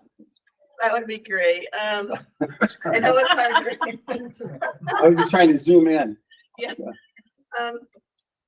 And you guys have this information in your packet, so I'll just touch on the highlights and you can look at the details, but and I'll maybe just let him drive a little bit and highlight some areas. But as he already talked about the mineral lease, I won't go into that. So that was quite a shock. Over the spring, I think it was March, April, and May, for several months there, we adjusted our forecasts, 200,000, then the next time 200,000 more, and then 300,000 more. So like Bill already mentioned, at that point, it's really too late to adjust to do anything about it. So hopefully we'll request some different treatment of those funds so that we could have access to it in the years that we actually need it, as it is volatile. On the carry forward, so we have two main projects that received significant funding from previous years. The Bonneville Salt Flat project had initially $1 million, if you'll recall, and a large portion of that was paid to Intrepid, was it right? Intrepid. Yeah. So we're still plugging away. Last year we had Jeremiah on board, so he was using that quite a bit. But so we dipped into about 94,000 this year is what we expended, and so we still have a balance of about 333,000 there that we were able to carry over into this current fiscal year. So I'm working in 3 fiscal years right now. And then the Great Salt Lake groundwater studies, we initially had 750,000. That one's a little bit slower going. We did spend about 213,000 this year. Most of this is allocated for the USGS. So it still has a balance of 511,000. Thanks. And so in our general operating budget, we carried over 800,000 last year, and we were able to build on that quite a bit this year. And so we will have about 1.2 million there to carry over into the next fiscal year. So in total, we are carrying over about 2,056,000. That was our full non-lapse authority. When we do the budget requests, which is for fiscal year 25, that's what I'm starting to work on. They require us to put an amount in our intent language for non-lapse. And so we really have to estimate if we're going to have carryover, what that amount's going to be. And they restrict us to that. They limit us to that. So we cannot go over that. And if we go over that, we have to lapse it. So our authority was the 2,056,400. You can see from the total unexpended balance there in column J, we had 2.8 million. Yes, right there, of unexpended. So we did have to lapse that 748,000 there. And Bill talked to you already about our plans to ask for that back. Our oil, gas, and mining fund, also known as the severance tax or Fund 1137. This was our second year of that. We get what's appropriated there, so that is an appropriated amount each year, and it was appropriated at $640,100. They actually transfer quarterly appropriated amounts to us throughout the year. So that's what we get, and then they true that up at the end of the fiscal year. We talked about that mess last year, but so we have not yet received the fourth quarter's actual revenue posted to the trial balance. So I do get a trial balance each month that shows the actual revenue that is earned and going into the account. But since it is appropriated, we only get what's appropriated. But to that point, so I don't know what is actually earned this year to know what balance is accumulating. We do have access to that balance. We can put in a request to have more appropriated to us. So as we start building the fiscal year 24 budget, our current year budget, as if we see that we're gonna, be short, or we may want to dip into that restricted fund for one purpose or another, and it has a balance, it's grown more than what was appropriated, we can request that and say, oh, we'd like to use another 100,000 for that, And so once I get that, I'll be able to report at the next meeting of what that actually earned. Our challenge is we can't ask for it Until the next session. Yeah. but I have to build my building blocks next week. Yeah. I don't know how much money's in that, so I can't ask for any money out of that yet. Yeah, it's kind of frustrating. Dogum is in the same situation. And so we did, the financial manager in Dogum and I reached out to the state tax commission to see when they were going to be doing that fourth quarter allocation, and we just haven't heard anything yet. So last year it was done in September, which is after we do our building blocks. So it's kind of challenging. So we'll have to talk to them about that and see if we can do something about that. As you know, last year we based several building blocks on that funding. We were going to use some of that funding, and then that adjustment happened. So this year we don't have any building blocks based on that funding, but we may go into the session requesting an adjustment or supplemental if we want to increase that appropriation that's currently there. The one surprise I wanted to show you is, if you can highlight that 3.1 million under column E, or actually just right there, that's great, yeah.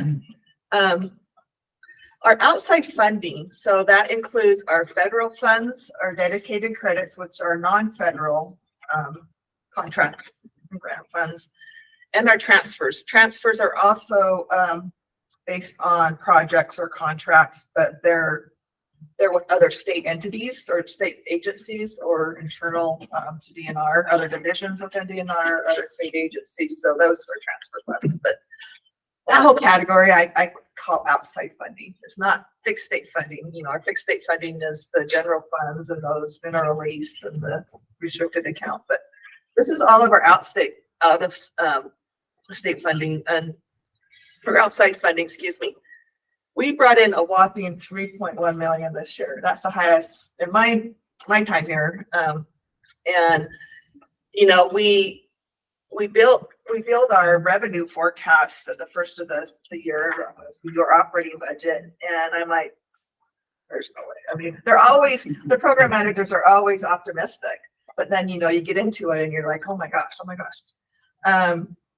And so I've always kind of had a 200,000 or so adjustment, knowing that, okay, about early spring, we're going to be adjusting our revenue forecasts down a couple 100,000, but not this year.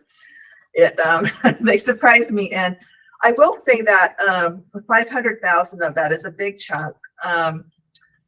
We have a grant with the Colorado River Authority, and we purchased a lot of equipment, large electric, the Eddy covariance stations, is that right? Exactly, Yeah. Eddy covariance towers. So even with that, you're looking at 2.6 million, which is still significant for us. It's a good increase. We are having to bring on additional, temporary staff to help us accomplish that. Our state maps hires, as it's ever been. Groundwater is busting at the seams. Energy and Minerals with their carbon sequestration, and we're just getting a lot of funding, and we need to start having some discussions on whether we keep chasing that or we're just gonna well, the problem with setting it aside is when you need it. There'll be people that are providing that funding. I think you should just continue. Yeah. And do support staff. Yeah, and that's how we've been able to do a lot with several of our programs. Contracts. Yeah. That's what we do.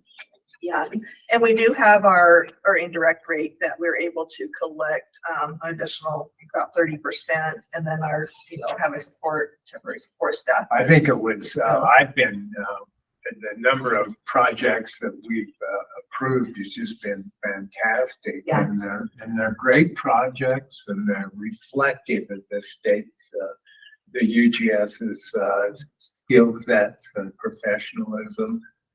And every one of them makes you proud to just sign for them. Yeah, true. Yeah, I was just showing Bill, I'm putting together the fiscal year 24 operating budget and a list of all of our grants, and just the ones that we carried over balances from last fiscal year. But I have a folder of pending ones, and what did I count, 11 or 12 that are still. I thought it was 26. It was about a dozen that are still outstanding that we've applied for, but we haven't heard back yet. And that's just like, so that's just that's an impressive number. And that's the total of these three right here. Yeah. So on that note, like I mentioned before, I'm working in 3 fiscal years. I just barely closed out fiscal year 23. I'm trying to get our operating budget for this year up and running 2 months into the year, which I can't start until I know what we closed out with. But then I shared a budget cycle with the managers and the cycle with the state. We're already starting the fiscal year 25 budget cycle. So, as you heard, we're meeting next week to talk about the building blocks for that. And then over the next month, I prepared the budget requests for the fiscal year 25 budget.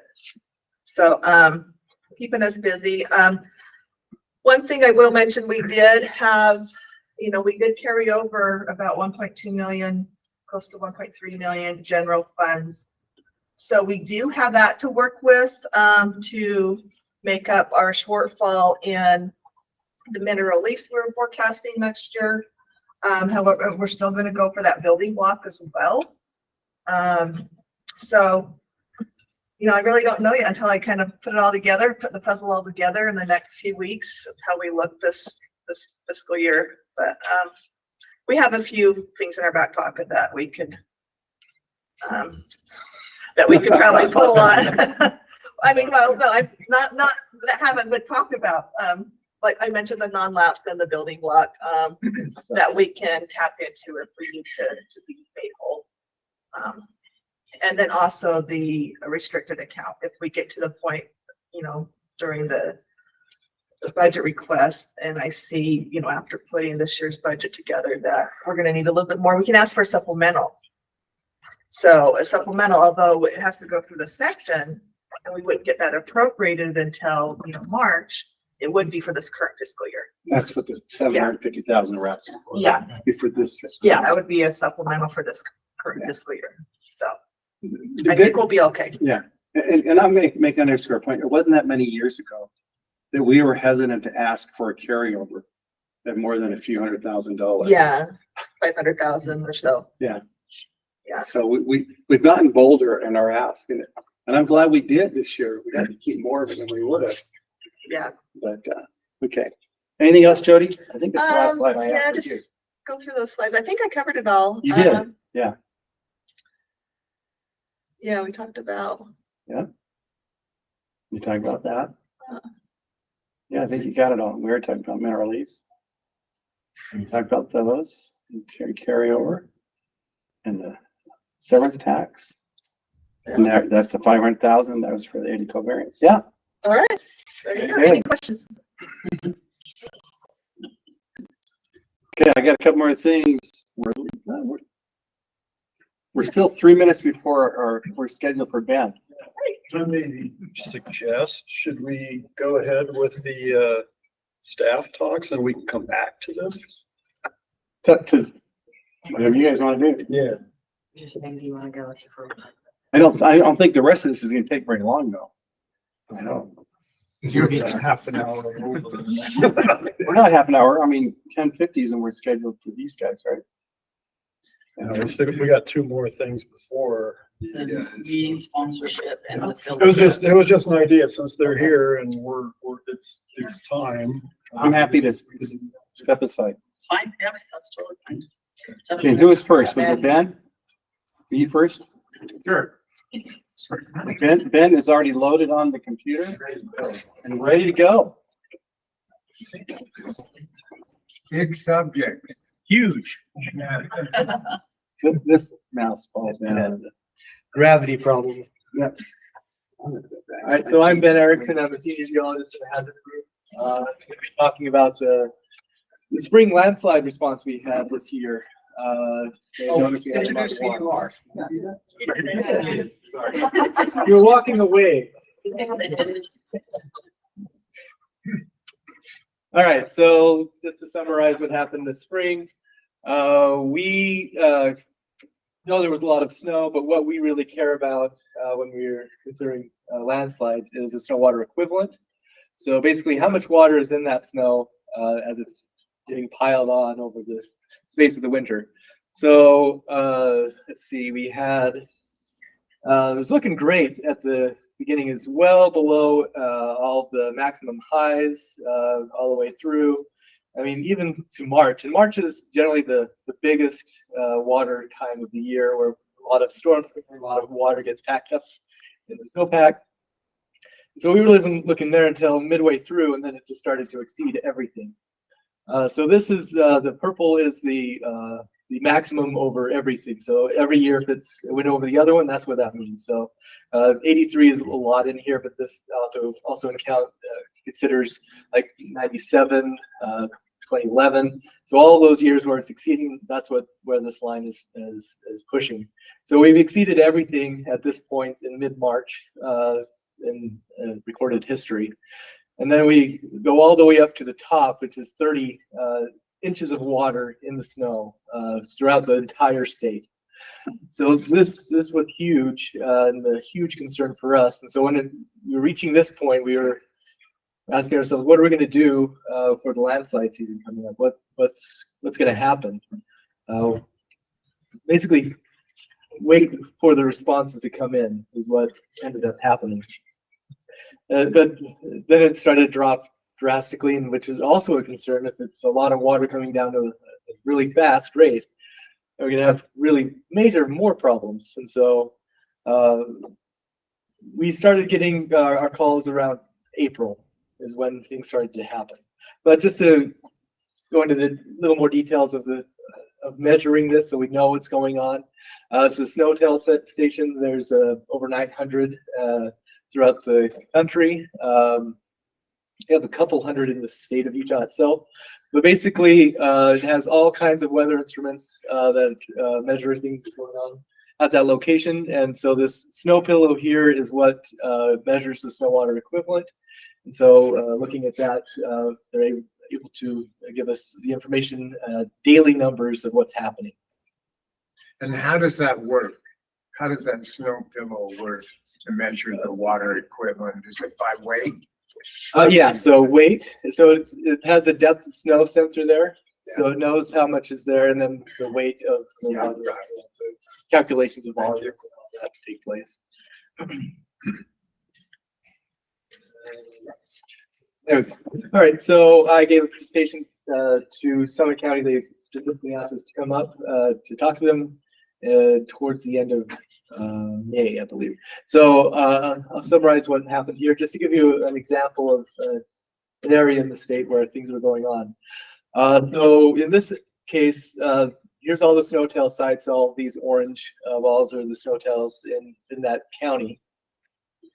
And then the red diamonds are the landslides we were previously known to take place in the past. So we haven't been in this area at this time to evaluate and document what's happened up there. So just give you what's happening just in that county. So and the main concerns are these landslides here in this this HUC, this hydraulic unit code, where the water collects and goes down into the river. So this is the sub-basin designation for this HUC. So just looking at this individual HUC for this location to give us an idea. So here's Chalk Creek. There's 1 and 2. I think this is Smith and Morehouse. This is Iron Mine. Over here is Tanner, and up here is Parley Summit, hidden behind that symbol there. So just looking at the data for the past few years, just to get it in context of how much water was in these locations instead of just the overall state average, we have each one is reporting a record high for the past few years. Snow water in each station. And so this is what they were facing up in those areas. And then we also have the elevations of each one. So we have an idea of how much snow is accumulating in those areas, and then what's that impact is potentially going to look like. So the highest one, so on this one is Parley Summit. So they got a lot of snow, especially compared to the last few years, over double. And so, and consistently, as we get further to the east with the Red Mine area, Smith and Morehouse, also just a lot of snow just came down in that area. And then the Thames Canyon, that's the other one. With over 40 inches. So about 41 inches of water in that snow is what the maximum it reached. We also, just part of our survey that we go to get an idea, we go up to Snow Basin area where we have several landslides. We do a manual test of this where we would drive a pole into the ground and measure the snow water at those locations. And we were getting over 100 inches of snow where we were penetrating and getting up from 30 and over 40 inches of water just in Snow Basin as well. So we were confirming it manually in those locations and just to have an idea of what to expect in the spring. So landslides, that's why we're here.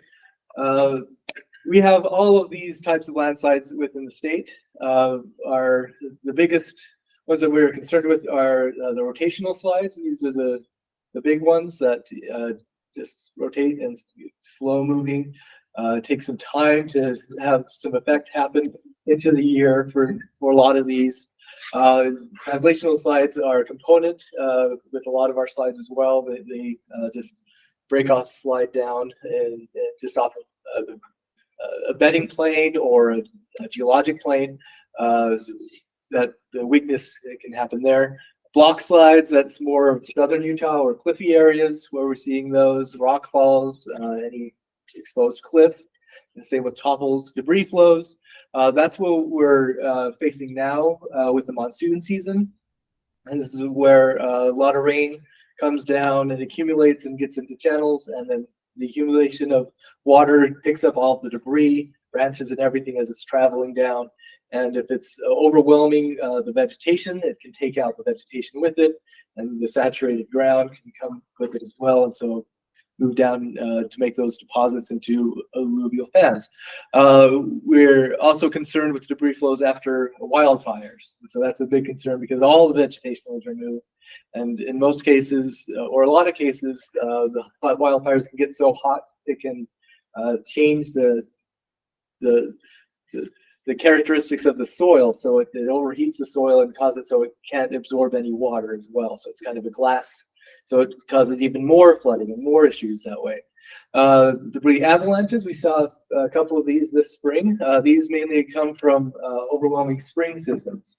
They punch out a whole area or whole section of the slope and avalanche down. Earth flows requires a lot of water within, and we saw some of these as well. And creeps are just really slow. It can take some time for those types of slides. All right, as far as our documentation of going through, this is up to date as of this week. We mainly have been focused on northern Utah, where we've had no landslides that we go out annually and check on these. It's been happening since 2000. We have records back to 2009 or maybe a little bit before. But we know of past landslides. We go check on them every spring to see if there's any movement. The past few years, there's been no movement, and so it's not been too much of a concern. As think back to the snow water equivalency, way down, a lot less water, so a lot less movement because of that. So in this case, we started off our list of known landslides of 117 landslides that we were planning on to check. And so in northern Utah, we so far identified 123 as active, so well over just the general number of what we were planning to check. And out of that as well, 70 were not moving, which was quite surprising, especially with the large landslides. Like this landslide, that was moving just a little bit. The Shirts landslide that's just to the west of it, we couldn't see any evidence of movement. We only had access to the toe, so I don't know, just generally we just weren't seeing anything there. We went up to the canyon a little bit further to Diamond Fork. There's a large landslide complex up there. We hiked basically the whole thing. We didn't see any movement there as well. So it was really surprising of what was moving and what wasn't moving. We were expecting it to have these large complexes to see movement, and we're not seeing anything from them, but other things we were seeing. So we have a theory where since it's been so dry this past few years, the system just was out of water. So with this new influx of water, it just wasn't reaching the thresholds to cause any movements on these big slides. So we'll see what happens next year, if the water maintains or if it goes back down or not. But we still have 51 slides to check out of that original list of 117, so we still have some work to do. And we've documented over 127 new slides just in northern Utah. Southern Utah, we weren't keeping track because just the access and who was checking them weren't keeping up to date as far as our records that we had up here. So we asked them to go and document some slides, and they accommodated us with finding 11 slides where they knew of some slides, they just went in the database. That's what the 4 no movement mean, and then the 7 active there. And there's other slides they just haven't put in the document or visited them yet. Any questions on that? Fantastic. All right, so back to this, back to Summit County, just to show you some differences. So this is before we went out to check, and this is after. So we still haven't checked this area up here, Chalk Creek, so I'm expecting a lot more slides to be up there. That's a pretty active area. This is I-80 going up. We saw a ton of movement just in primarily road cuts going up where we documented all of these. So we're seeing that this area just being active. All right, so as far as the notable responses that we went out to when we've been called out or became aware of landslides. So the first one was the fruit height. You probably all remember this one was the couple that were out during the heavy downpour that caused a debris flow to come down and took out their chicken shed. They were injured, and when I went to visit them about 3 days after the event, they were home from the hospital, but severely beaten up still, and one was still in a wheelchair going around, and they were not happy, and so they were trying to work with the city to figure out what can be done, because above here there's a new development happening, and so there's a lot of questions going on and what's going on with that. I won't go any further with that. The next one is the mountain green. You may have heard of this one as well. This one, he had this event happen, and he was having him or a neighboring construction site was taking place where the landslide slumped down and it actually hit his house, that up to this point here on his siding. And he took the initiative, called on some of his buddies that were nearby that had heavy machinery, and they decided to come in and start removing material away from the house, which is not advisable in most cases. But he was able to keep up with it and remove enough material where it was stabilizing in this, where it could drain out its water and not move as much as it was at the time. Main concern that we don't want anybody getting in there with their heavy equipment because they can be overwhelmed and be trapped, and injuries can happen and potential death. So he felt he was doing the right thing, but ultimately, on average, bad thing to do. And he was quite proud of it, but we trying to be subdued as far as the actions taken there. So he was able to preserve his house, which is great news for him. Nobody was injured in this, and so overall, it's a great outcome. He's now trying to figure out what to do with landscaping. We'll get back to this. This is in Layton, where we visited also in April. The house was evacuated. This was a rental. They evacuated them, I think, 2 or 3 days before. I think they were evacuated on like Mother's Day or some holiday in April, where they were asked to evacuate. So this, it's actually, the whole house is being pushed forward. And so you can see the asphalt as a result being uplifted and just, yeah. So the house, for the most part, it's intact, but it was pushing forward. I have another picture of this later on. Logan area, we were called up to this area by the city because they became aware of this debris avalanche that came down and impacted a fence. It's about 35, 40 feet away from the house, and so there was some concern there, but ultimately it stabilized, and we weren't having any issue with her being in that house at the time. Trappers Loop, May 1st. So this is an image or landslide that we became aware of from the pilot of Chopper 5, which I'll get into a little bit later. But he took a snapshot. It was passing by. He's like, "Oh, there's a landslide." So he took a picture and he sent it to me. And he's like, "Just want to make you aware of this." And we went out to see it, and it's a good one. That's about 2 meters or 10 feet of scarp displacement there. And it's a pavement failure, and UDOT's been dealing with so much. We don't know where. We made them aware of it, and Greg McDonald, partner that also comes out, he texted them and let them know, and one of the responses back was just "wow." And so we'll see when we'll see any remediation on this slide, or eventually we're hoping. We visited it yesterday and it looked pretty stable, so everything's drying up. Really good. May 4th, Park City Marriott. So this happened. This was a pretty unique one because it's a block slide that actually broke away on the bedrock face that they had some anchor bolts drilled into as well. And so it's a really fascinating landslide. They evacuated the rooms in that area. I think on the first and second floor. I think the floor level is the second floor. So it actually impacted it. It went into the hotel itself. Wow. This is also up in Summit County. This is Cable Junction.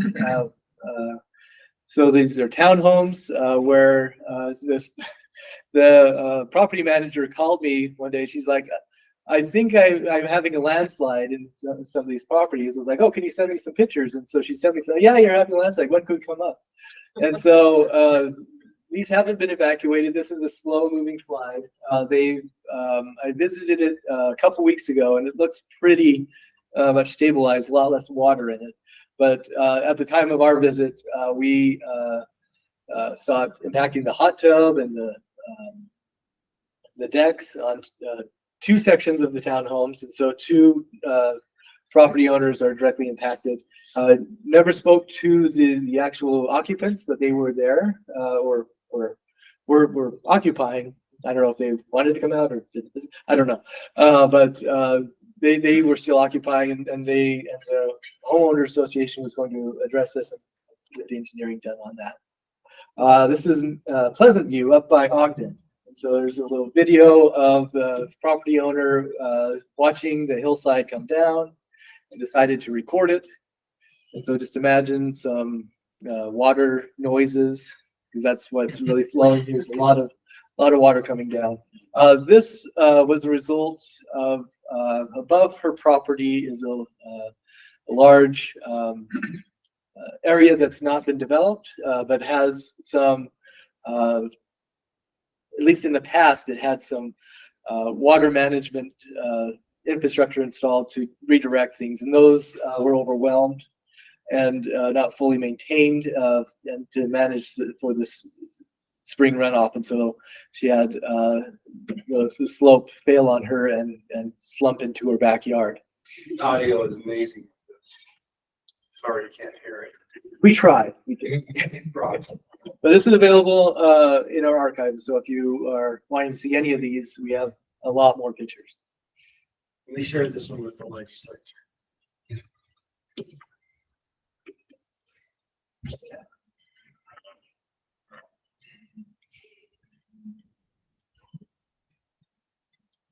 So So long as it's not, no, it's almost done. As long as it's not your backyard, it's really cool to see. Not in my backyard.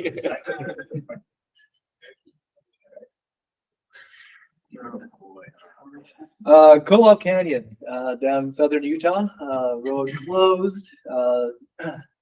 Don't know a lot of details about this, just where they provided good pictures for that Tyler and Shad that are down there. Also, southern Utah right-hand canyon, lane closed there. Snake Creek, this is up by Heber. This is going up to, I don't know if it actually links up into the Alpine Loop or not, but this is, yeah, I can see Midway Heber in the background there. So the county called us, the emergency manager of Sun County, Wasatch County, contacted us, and we went up and investigated. And this spans, we're pretty far down the road as well.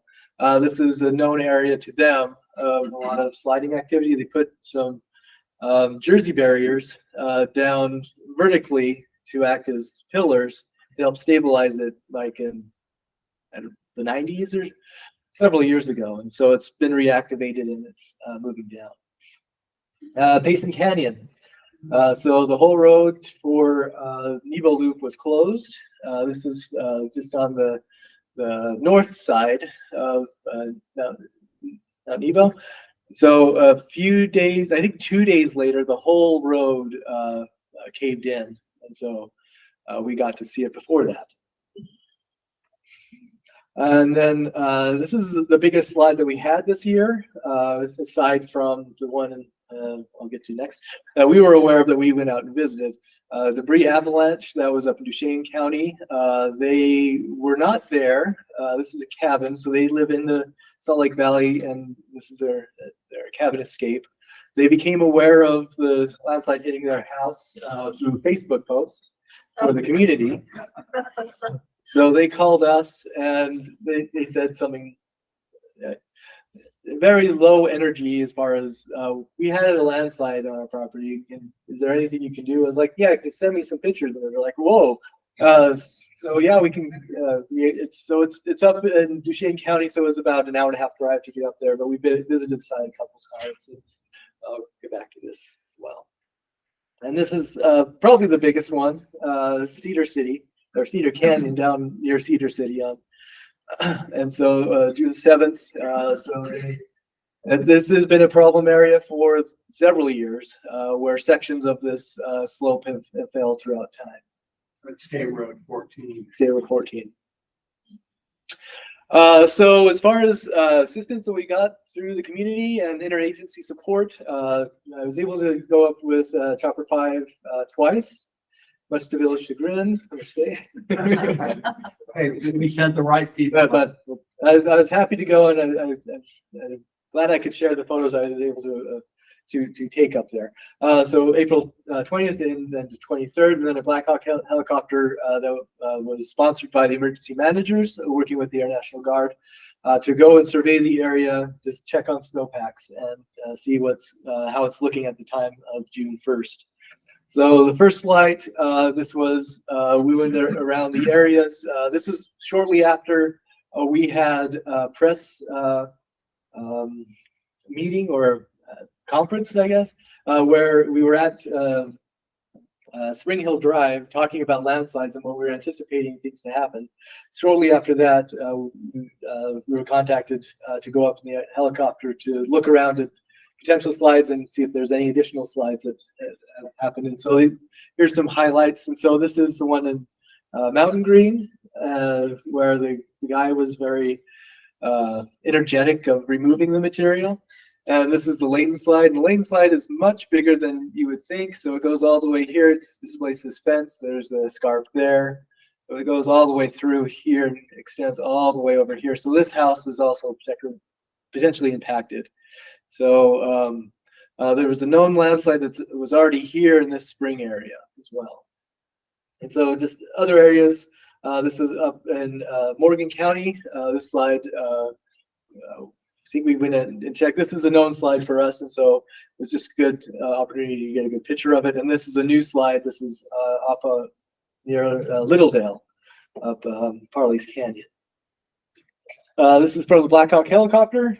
Some of the things we saw up there. So this is up in the Uinta Mountains and the snowpack check there on June 1st. This is Chalk Creek. This is a known landslide. I was able to have that perspective there. And then this is the Wasatch Front with snow cornice still being really big and a lot of snow in those areas. And here's Payson Canyon, where the road failed fully by the time of this flight.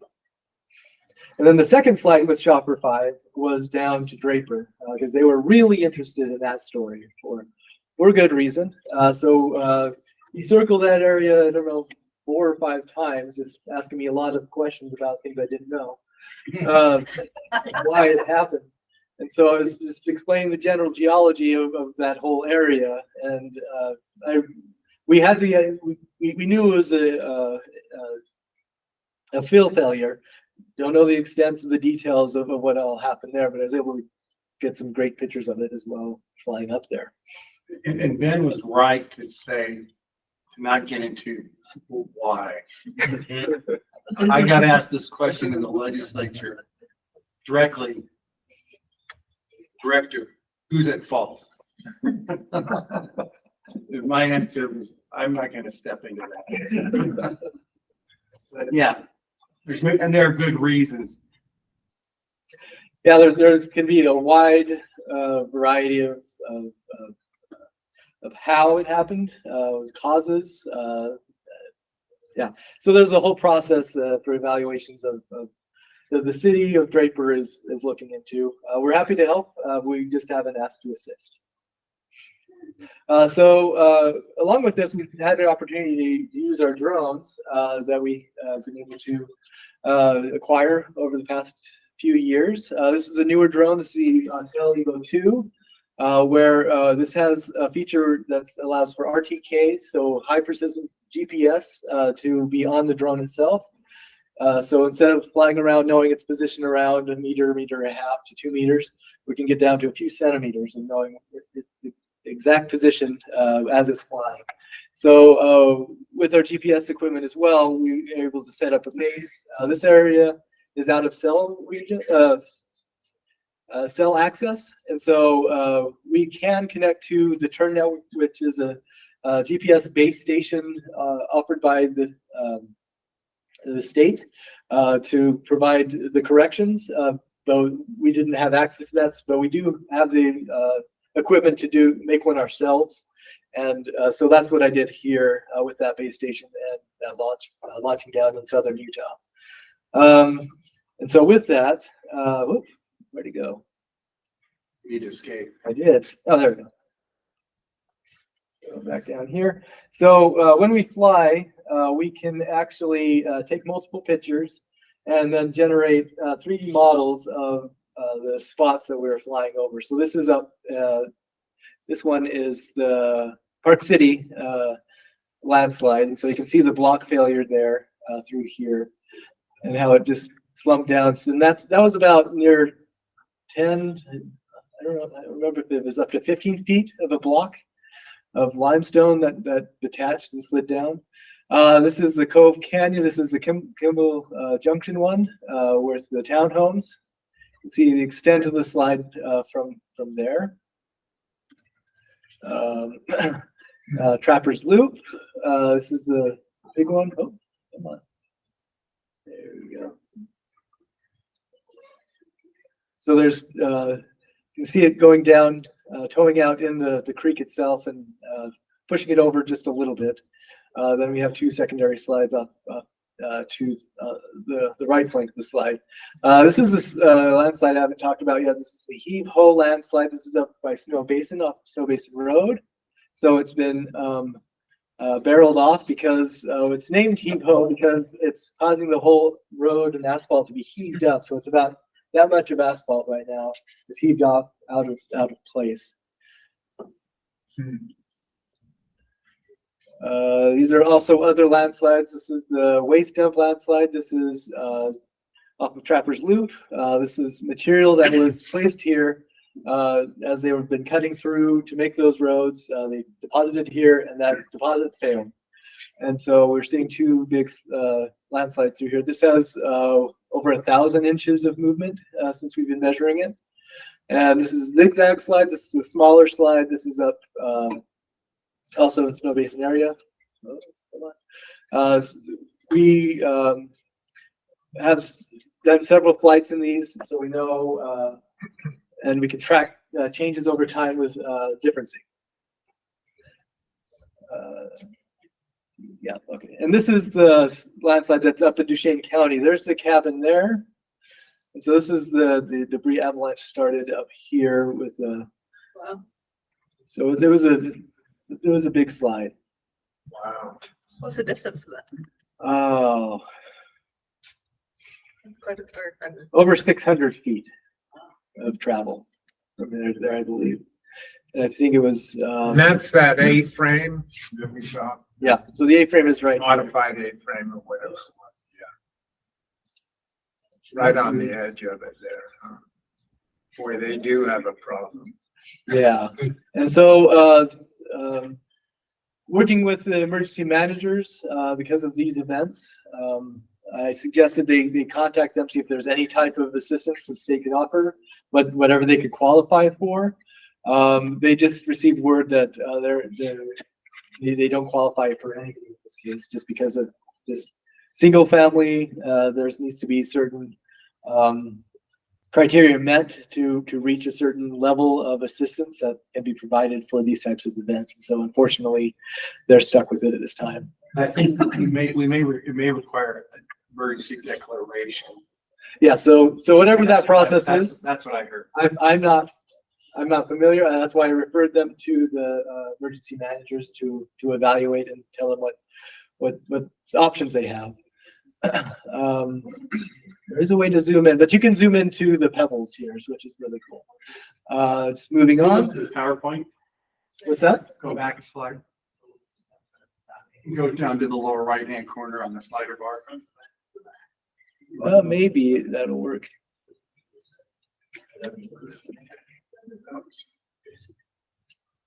Okay. Yeah. I can get it to work if I'm not up here, but as being up here, I can't. That's how life works. A different view. Yeah, but if you're interested in looking at these, by all means, come see me or let me know. And yeah, and these are very big files, and so that's why everything's slowed way down. All right, and so this is to continue, right? Yes, okay, great. So future drone work. We recently acquired a larger drone through Groundwater. Groundwater was able to procure this drone. This is the Matrice M300 RTK. This is a very large drone. It's about this big. This big. So it has that unit on it. Is a Lidar unit, which allows us to take elevation scans and potentially penetrate through the vegetation so we can get a bare earth model. So we're still figuring things out. We were able to fly it yesterday on those 3 landslides up in Snow Basin area. So this is just a quick DEM of the Lidar scans that they did. And so this is going to be really beneficial for us in the future, so we can remove, hopefully, this vegetation here, this vegetation over here, and just in these areas, so we can get a better handle of where ground cracks are happening and if things are expanding, and also do differencing over time as well. Media inquiries. So we had 23 articles where Greg, Bill, or myself were interviewed. Also, Adam McKean was interviewed, but we couldn't locate some of those articles, unfortunately. But just about landslides in the spring. And so here's the headlines and the sources. Won't take up too much time. There were a lot. So here's the rest of them. My favorite one is geologist says he's not surprised homes tumbled down the landslide. So that was my quote. That was in the KSL helicopter. I think, is that right? No, that was Fox 13. He called me and asked me 5 times. Were you surprised that this happened? I remember that interview. So moving forward, so as far as our own UGS posts specifically, where they weren't sharing articles or anything like that, this is where we posted something about what's going on with the landslides. So I delineated some of the metrics they provided me, and so the highest rated ones as far as Facebook was the UGS Geological Hazard Program conducted reconnaissance to evaluate 2 landslides along Trappers Loop Bend. So that received the most hits, most interaction from Facebook. They also provided Instagram, which provides more of a visual. And so the highest one here, geologist Ben Erickson had the opportunity to fly with KSL Chopper 5 to look at landslides from the air. And so as far as the interactions from Instagram, showing some of the photos I took there, that was received the most interaction from Instagram. So as far as people helping us out to get this done, I wanted to thank the contributors, Greg McDonald, Al McKean, Tyler Knudsen, Zach Anderson, Shadrach Ashton, Christy Rasmussen, Stormy Elmer. These are all people that have contributed to that landslide database. And you have their initials in there, so they visited the slide and documented it. The support staff, the people who really helped out, Holly Brown, being a great filter for all those media inquiries, making sure that I'm on the landslide. I can't take a phone call right now because I'm on the landslide.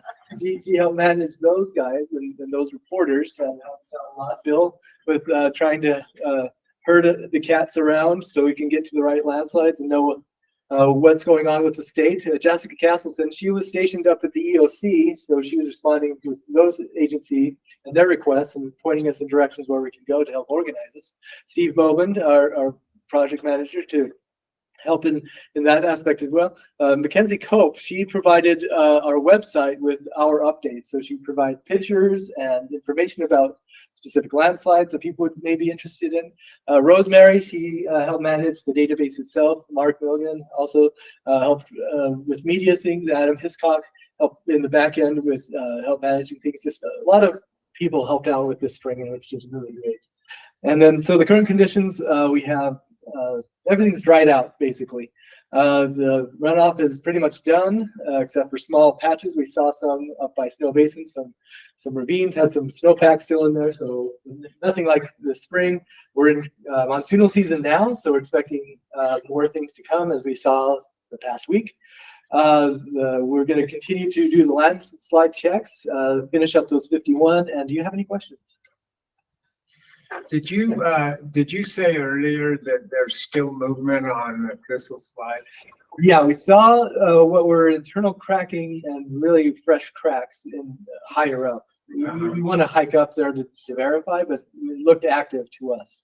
As far as a lot of it coming down, not that type of activity, just settling type of activity. And we also saw some fresh scars off to the side, really high up on the scarp as well. So considering that,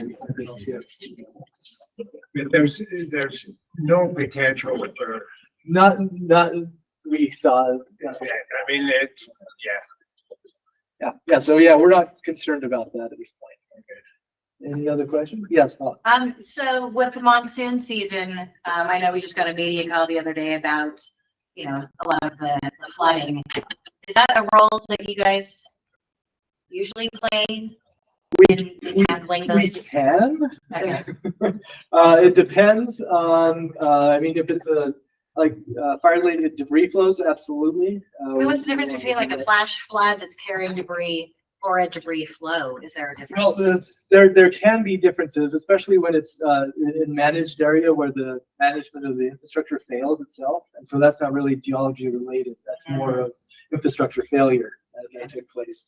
So the storm drain people, the utility people would probably be best to manage those type of inquiries.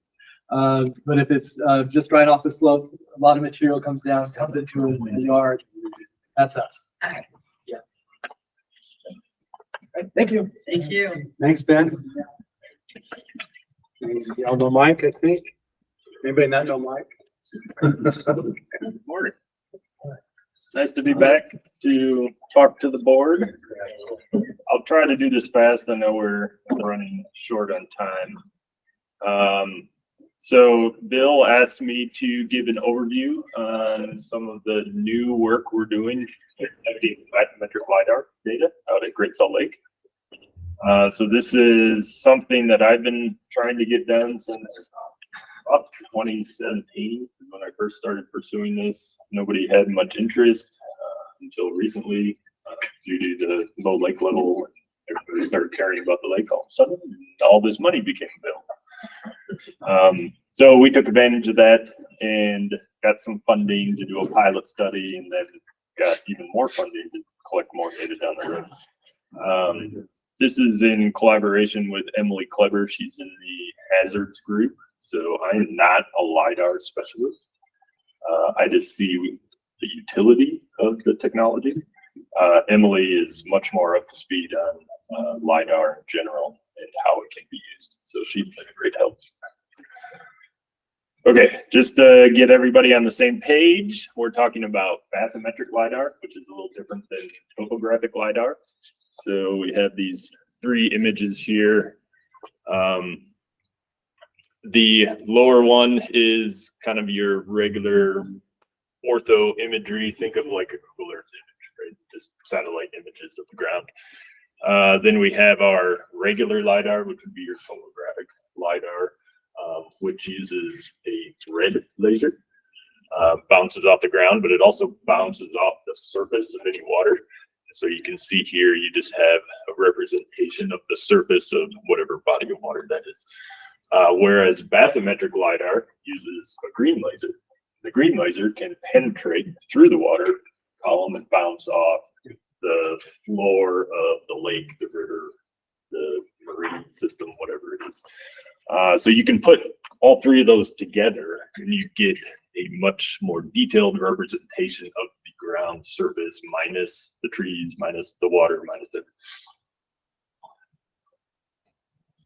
Okay, so why do we need this data?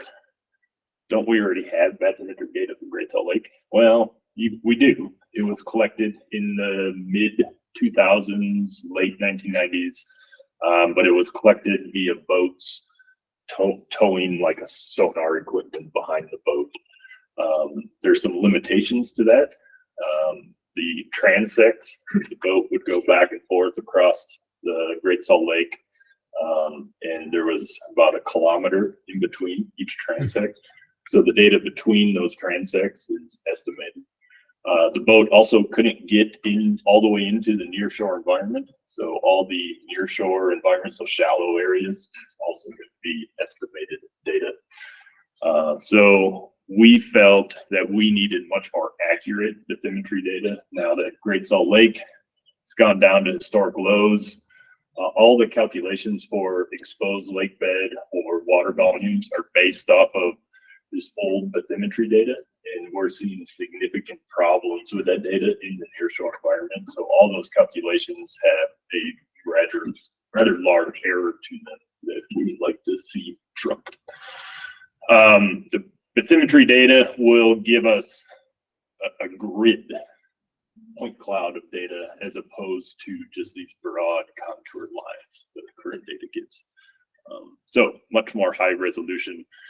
The bathymetry data could also help us understand any sublacustrin faults that are in the lake bed.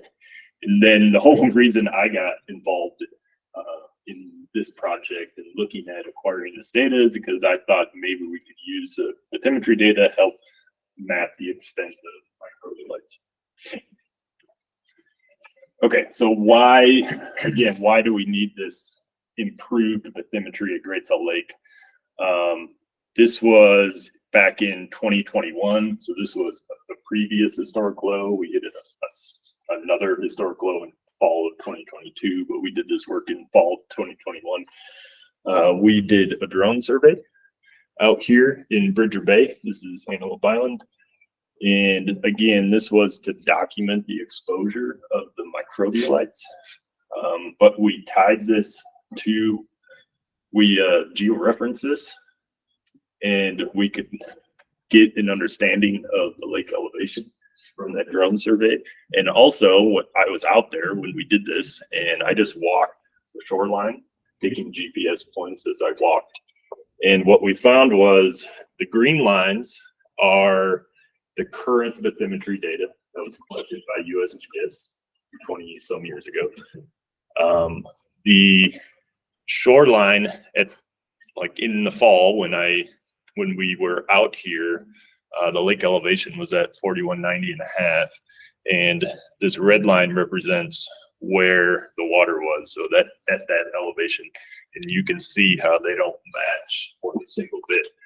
We have, this 4190.5 contour right next to a 4195. So there are significant issues with the historic data. This is just another example. This is down near Saltaire on the southern margin. Again, the green is the historic bathymetry data. And when we flew this drone survey, we had this entire reef of microbialites exposed.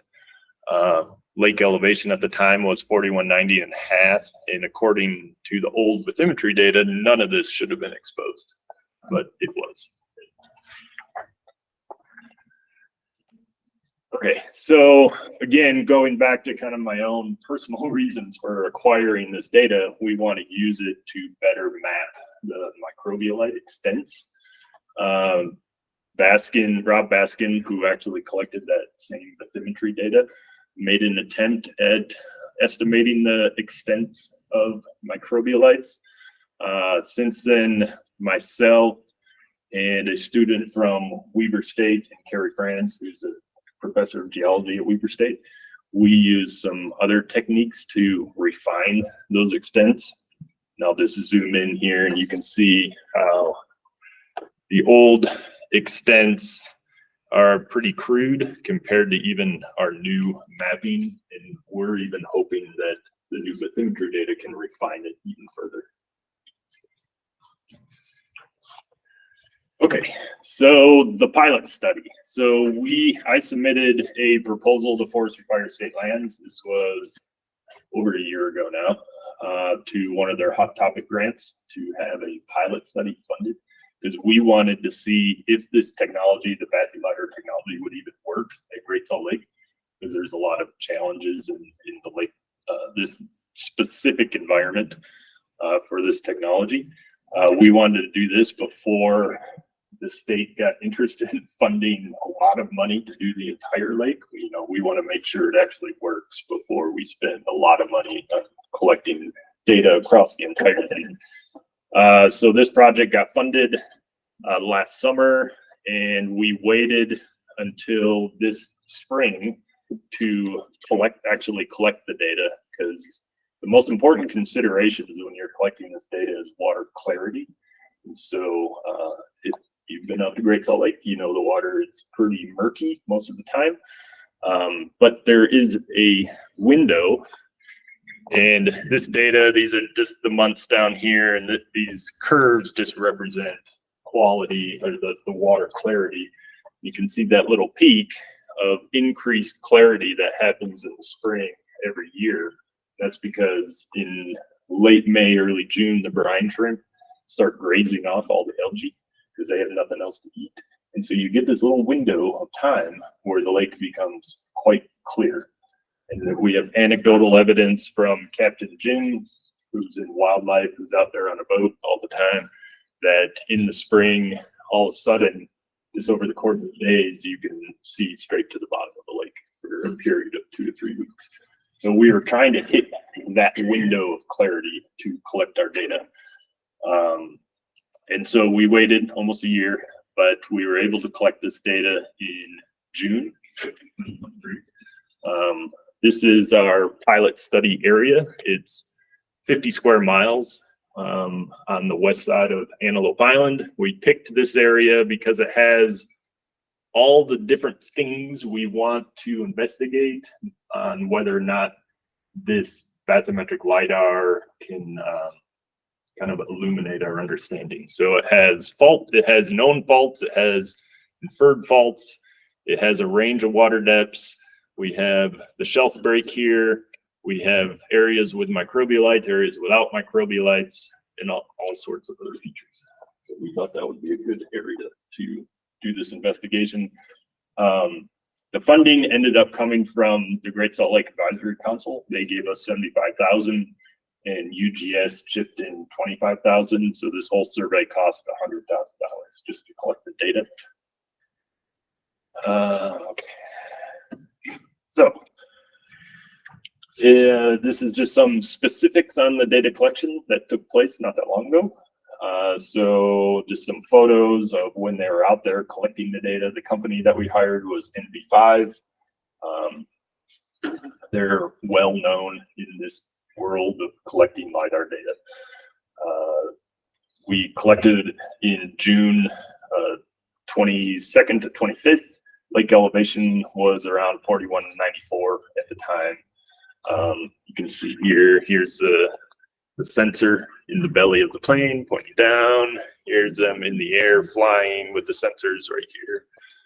Here's the plane in the air. This is on Antelope Island.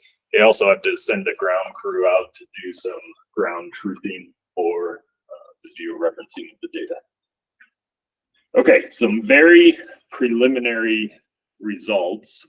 We actually won't get the process data back for about another month. It takes a long time to process this data, so we're still waiting for that, but they sent me just some very preliminary results so I could make some presentations on this. But what we were worried about, again, is the depth of penetration that we were going to see in the water column. And these images are cross sections. So this is near Bridger Bay, so onshore to offshore cross sections. Surface of the lake, of course, is here and here. The floor of the lake is where you have these strong reflectors down here at the bottom. And then you can see where this is onshore, offshore. Then you have this scatter, this kind of point cloud, and that is the laser bouncing off of stuff in the water column. You know, maybe there's a brine shrimp that the laser hit and bounced off or something. So in this case, we had penetration down 2.1 meters. In the lower one, we had good penetration down to 4.2 meters. So that's actually really good. I asked them if this is typical for other places that they've collected this data, and they said this is totally typical, where you get this amount of kind of haze in the water column. This is what they're working on filtering out. That's why it takes so long to filter all this out and just focus on these lower lines.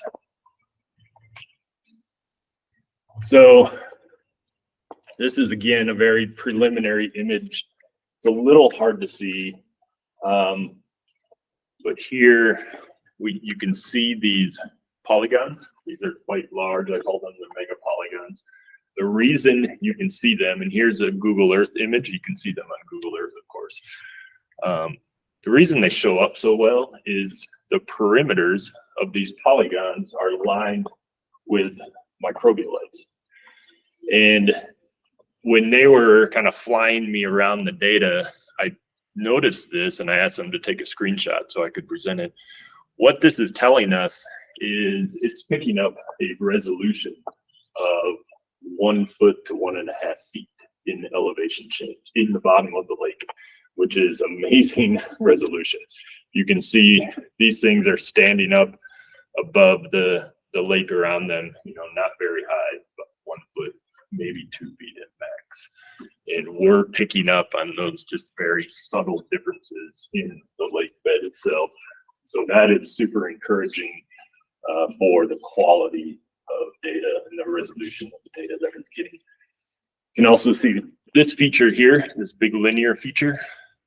It's a little hard to see, but it does show up. So there is some kind of topographic relief on that linear feature. Typically, those things don't occur naturally. There's some reason why there's a linear feature, and that could be related to faults. So maybe that's evidence that we can see very subtle representation of sublacustic faults. So, And I might add, in the final product, you'll be able to pair between lighting, shape, and color. Yeah. To really enhance those things. Yes. They just sent me some other interesting representations of the data. So you can see this is offshore, some of the cliffs along Buffalo Point down into the water, and just kind of the variations in the elevations that they can collect. This is all leading towards, so we will be further analyzing the pilot study data to try to make informed decisions on whether or not, or even how to collect this data across the entire lake. So in anticipation of this, last year we submitted a building block to get funding for the entire lake, anticipating that the pilot study would actually work.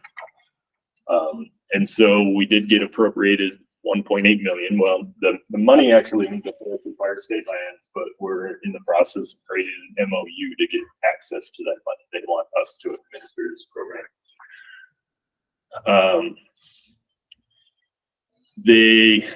Let's see.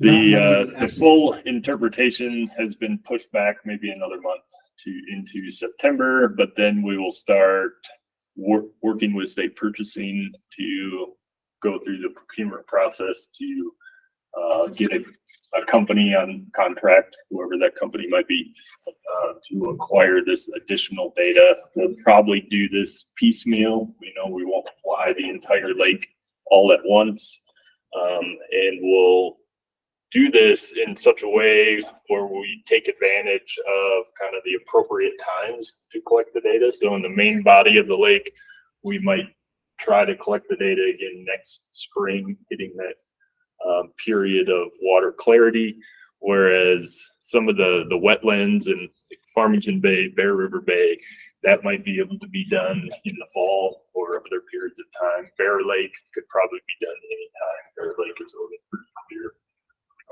And so this we'll collect pieces of this data over a large period of time. So, any questions?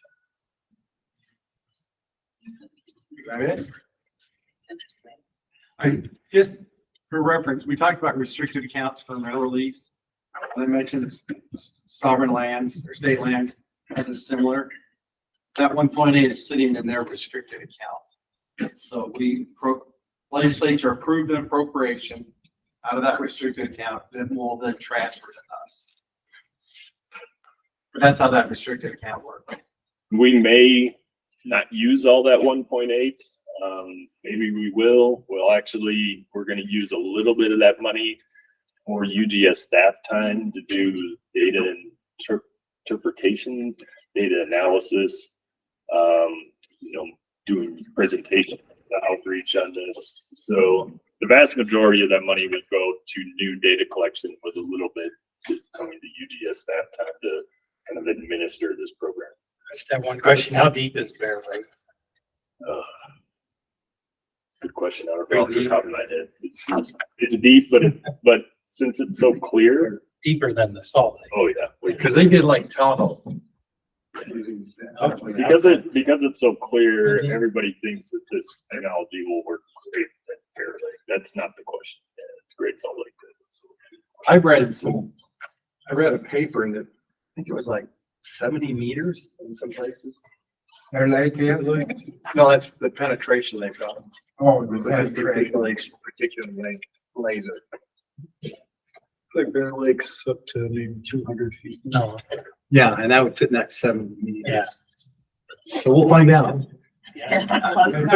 It's certainly a pushback topic, but it's, Yeah. they, I mean, on the Great Salt Lake, me, and I know Mike's interested in microbial ice, but when he showed you the errors in the current bathymetry type maps, the volumetrics we have for the Great Salt Lake may be way off.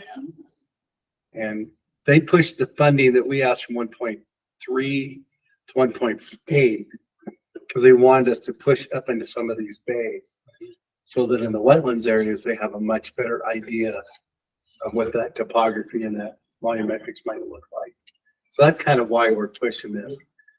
Even if we don't get all of the inside of the lake, we'll really have a great idea of the perimeter in ways that we've never had before. There might be scenarios where we just don't collect data in the deepest part of the lake because water clarity.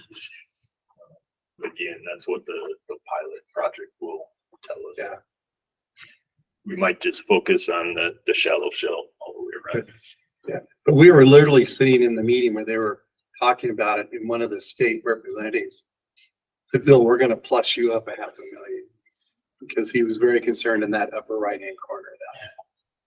We're trying to manage the expectations for what this data can tell us. We are. Everybody tends to think that this is going to be the holy grail of new bathymetry data, and I'm trying to communicate the challenges in collecting this, but I do think it will give us a really good improved understanding of bathymetry in the nearshore environment where we really need it. Cool. Thank you, Mike. Any other questions for Mike? Thank you.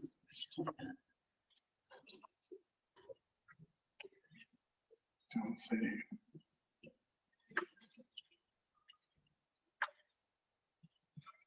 Hey. I know we're over time. We'll go as fast as we can here. You tell me when to stop. Okay. How's that? So ASG, yeah, let's just go ahead and keep going. I think we can be done in the next 10 minutes. So y'all saw the postcard? Yeah. We handed that out at the ASG meeting in June that Mike and I attended. So that everyone that came, they got it in their swag bag. So this kind of comes up, we just thought we'd talk a little bit of things. Next June is it's not really that very far away to host a major event with 150 people that are coming here. And I said 125, 150, but this last year, I think we had close to 150 over. As people are starting to travel more, the attendance of these things. Because what you say, okay, this is state geology, so there's only, what, 47 of us? I think, Mike, do you remember? About 47 state geologists. But people send their deputy directors, the USGS sends much of their leadership comes, all the people that run the mapping programs. David Applegate, who is the director of the USGS, he comes, his deputy directors come, the Department of Energy sends people. We get them across the board that just show up at this event. So we'll be in Park City. I'm glad it's not at the Marriott. Because in June, who knows, we might have to evacuate. It'll be a field trip stop right there. We can cancel all the other field trips. Anyway, I've got June 1 through 6. There may be field trips that will spill over on the front side or the back side. In the time that I've been a state geologist, every meeting, the field trips have been for one day. They have a field trip before for one day and a field trip afterwards for one day. If I read the records right, when we last hosted this event in 2009, I don't think any of you were on the board in 2009. They had like a 3-day field trip, and so, and everyone at the AAFG leadership told me that no one, you can only do one day. And so I did one of those polls you can do inside, right in a meeting, the Slido. And I said, everyone pull out your cell phone. And so we popped up a questions, would you be willing to do a two-day field trip? And the big majority out of 52 people that responded said yes. So we may do a two-day field trip. So we're going to have our first meeting with our internal staff. When is it? It's in Early September. September. Early September. I think the Tuesday after Labor Day. September 5th, yes. Is that right? Yeah, thank you. To start planning this thing out. And we're going to, so my point is we're going to look to you folks to help us as well. I'm hoping if you're willing to help us on that. And so,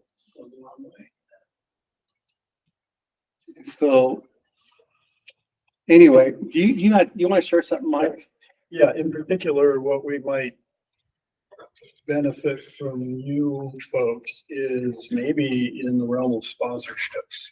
So you'll find in the stuff that I handed out there, these are sponsoring organizations from the last 3 in-person meetings that ASG has held. So it actually goes back to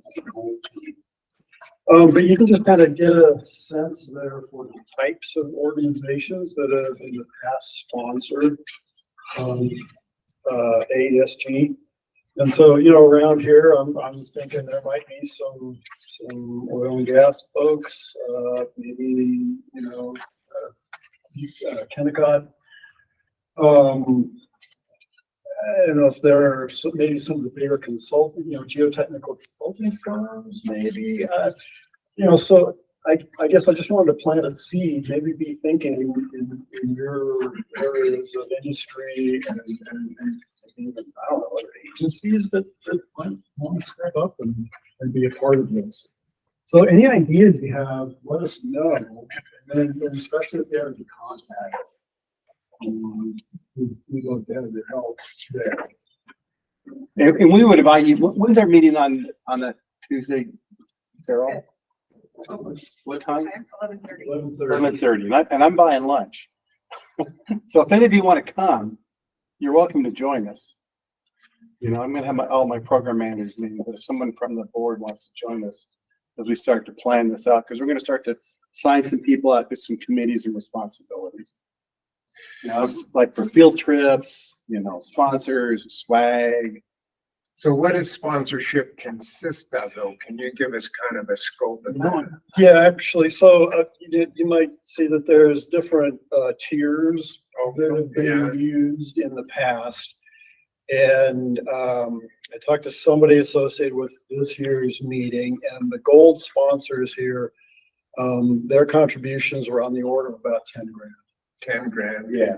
So from there, different levels down. Okay. And then we're trying to figure this out. So okay.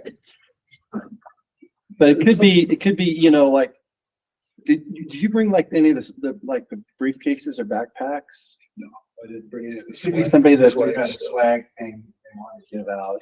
Yeah, there might be in-kind contributions, you know, what, you know, it's like for the Montana meeting, the last one here is Butte Brewing Company, you know, so that was where we held one of the dinners. Yeah. So I don't know if they gave them, you know, a discounted rate or whatever. Yeah. We've been tossing around the idea of something at the Natural History Museum. And they're, you know, to rent the space is what, like 20,000, wasn't somebody saying? I don't know if anybody's got a connection, but you know, it's a pretty big dollar amount. Yeah, yeah. But I know that the guys at the Paleo, they held a thing up there, and they didn't pay nearly that. They got them to sponsor. Yeah. They got the museum to sponsor. And so I'm gonna approach Jason. Yeah, he's the director at the museum, see if we can get something out of them. We need to work our connections. We're just putting it out. You have a broader set, or certainly a different set of connections than we do. And that's the point of bringing it out here. If you've got ideas, please feel to entertain and join them. And we would invite you to, if any of you want to be involved in our planning, you're welcome to come be part of that. So anyway, that's all I have on the meeting for next year at this point. So we're looking at least one field trip before and one after, one of which might be 2 days. We asked the second question I asked is what type of geology do you want to see? And by far, the single largest answer was arches. Then the next highest answer was it mining? And I think it was volcanics, if I remember. It was interesting. Then there was all over the place, you know, things we want to see. So anyway, but we're looking forward to hosting that and doing it. What's interesting is we don't have to plan the bulk of the meeting. The bulk of the meeting itself will be planned by the AASG itself. We'll provide the hosts, the facility, the meals, and a few keynote speakers. So if you can think of some good keynote type speakers, like for the opening session or the closing one, we'll be looking for those as well. Okay, oh, field trip. Mike, you're gonna talk about field trip. Yeah, so last then we'll get out of here. in all those papers was the itinerary where it stands now. Just want to run that by you, see if you think it looks good or if there's anything you might want to tweak. There's a map on the back side. We've got a number of UGS staff that are stepping up to help with presentations, like Andrew Rupke talking limestone and cement industry in Utah. Sam, thank you very much for reaching out to IPP. I think we've got a couple hours scheduled there. What we'll do at IPP is we'll go, John Finlinson, who is the president of the IPSC, who is the operating group for the power plant, will he will escort us up onto the observation deck at the power plant. I think it's the 17th floor, and we'll be able to stand out there and overlook all of the new construction going for the gas plants, the brand new switch yard, and then we'll be able to see the electrolyzers buildings being built. And I can myself, I'll talk about the development of caverns and the salt dome, and we'll be able to overlook Sawtooth's storage facility. And there's in that area, I was telling Dave a little bit earlier, in that area there's about $3.5 billion being spent. And I've been there twice in the last year.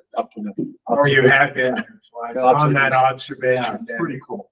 It is. It's worth doing. It's worth doing, and it's worth just walking through the plant. Well, and then that's the other part we need to talk about as a board to think about. I think you should look at this coal plant. It's the most beautiful coal. It's the third cleanest coal plant in the United States of America. And it's the operating group down there, they're mostly local folks. They've done such a beautiful job. Amazing job. Maintaining it. And we can even look in the boiler if you ever wanted to. You can look in and see the fire. Did you do that? I haven't done that. I'll make sure that. Not the latest chip, the first one I did, but not the latest one. Yeah. Now, and then John Finlinson's offered us, they have a big conference room and we can have lunch there. So great. Yeah, it's worth the visit. I'm excited. Well, and it's worth meeting some of the local folks that operate it too. It's a drastic change because you go from the coal plant, which at one time had some 450 plus employees, down to a couple of gas plants that, I mean, Rocky Mountain Power operates both the Lakeside and the Current Creek and the plant with less than 30 employees. Yeah, and I've taken a lot of people I've been to the Lakeside plant and I've been to the Current Creek. Yeah. I've probably been there 5 or 10 times. Current Creek, what's interesting about Current Creek is the tomato farms. If we are looking for things to do, I could probably arrange that. That's cool because the Hylland Books. I mean, that's incredible because they're not only using the heat, waste heat from the plant to keep the greenhouses warm, but they're using part of the stream of the combustion stream to create an enhanced CO2 atmosphere in there for the tomatoes. They go to 4x the normal concentration of CO2. And the tomatoes, and I think they're growing cucumbers there now too. Are they doing cucumbers? Yeah, they both just thrive. And there's a huge solar farm there now. I've not been to that. That was one of my stops for. It's about 200 megawatts. Anyway, it's worth it. Oh, one other thing about IPP is, and maybe some of it will be under construction. I haven't been there in a couple months, but they're surrounding the Intermountain Power Plant on BLM and state land. There's 2.2 gigawatts of solar power proposed. 2.2 gigawatts. Rocky Mountain Power, I saw a task force in mind. Currently, solar accounts for 2.3% of our total power in Utah right now. By 2030, which is 7 years, they're projecting it'll be 21%. The sad thing about solar power is that typically it's only 20 or so % availability. Yeah. So, and wind's going to go. It's got to be 80% of the time. It's got to be backed up by thermal power somewhere. Yeah. Sometime I'll show you a graph that I saw from Rocky Mountain. Yeah. We're running out of time today. I would sure like to see it. I've got, if you want to come up afterwards, I'm happy to share it. Yeah, I would like that. So, Yeah, so then you want to talk about the other stops? Yeah, Paul Ingerbrand will be with us, talk about some water budget work around the Clear Lake waterfowl management area. We're hoping that this visit to the Mineral Museum in Milford will come through. We don't have final word on that yet. I spoke with Bill Ray. Bill Ray's got probably, has anybody seen it? Yeah. You have? Yeah. I have too. Oh, A couple times. That's an amazing. absolutely. And most people in Milford don't even know it's there. It's probably one of the best mineral collections in the West. I mean, it's amazing. He's got 100,000 samples, I think, in his collection. He had, when I was there, about half of them were on display. He has a gold nugget. And Stephanie told me it was actually discovered in Australia, and she was there when it made the news. But it's like that big. Somehow or another, he acquired it. And he has that on display. And a platinum one about the same size. So anyway, I talked to Bill Ray a couple weeks ago. He's got us. He goes, he lives in Las Vegas. He doesn't live in Milford, so he's got to come up because let's tentatively plan it. When I called him, he happened to be in New York City at the Natural History Museum. But he said, let's put it. He goes, I think I'm going to be there, so we'll make it tentative at this point. So we still got to get him to finalize that. If not, Mike's looking at some other option to maybe come over this way and come down. Yeah, well, at the end of the trip, we have an optional stop outside of the meadow at, there's a small hot spring and a travertine mound and young volcanic rocks and that kind of thing. We've done some groundwater geochemical work out there. So yeah, if the Mineral Museum doesn't come through, we could maybe hit that stop on the way south. We'll overnight in Cedar City. And then Friday morning, we'll head over to Iron Mountain area where we'll be able to see some of the mine operations, and Eugene Szymanski will be with us. He'll talk about the carbon capture, utilization, storage work that we're doing there. We'll go by Quichapa Lake, which was part of. Did we do that before yet? Quichapa? We didn't do that. Okay. I don't think so. I did it on a trip earlier this year. Got an aquifer I was storage confused. and recovery project there we can talk about. Tyler Knudsen will be with us, so we'll go up Cedar Canyon. One of the landslide images that Ben showed was at that stop, the Milepost 8 landslide complex. Talk landslides there. We'll plan on having lunch up at Cedar Break. hit Bryan Head and talk about, town of Bryan Head, growth plans and geologic hazards in that area. And maybe we can see some outcrop related to the Markagood, mega slide. And then head back. So, yeah, take a look at that. Let me know if you got any thoughts as far as the schedule or anything. It's good. Okay. You got any other ideas? Feel free to share. Do we know at this point, you all know, if you're planning on going or won't be? I cannot go. Okay, so Ken is not. No. You coming, Rick? Okay. And I'll only be able to attend the IPP portion of it. Right. Oh, okay, you won't be. Yeah, I can't get away with my wife. Okay, so Sam, just IPP. I can't leave for today. Okay, everybody else is Should go. good for 2 days. Okay. Good. If it changes, let me know so I can cancel the amendments. I think we may have Michelle from, who's the director of SITLA. She came last time when we did the Great Salt Lake part, at least last year. She would like to go again this year. But don't cancel all the rooms yet. So I'll need a complete and accurate list. Sure. For, because everybody's name will have to go in, going on to the IPA site, it's actually kind of complicated. But they'll have hard hats and. They'll have hard hats, you won't need anything here. And they'll give us, they have really good people to give us a tour. Yeah, they do. I've been treated very well the last 2 times I've been there. Did you go into the, they have a room where they have a model, scale model of the plant? Did you go in? Yeah. And I think that is all I already did our presentations. I think that's all I have. I know we're long, I'm sorry. Okay. Well, does anybody have anything else they wanted to ask or add?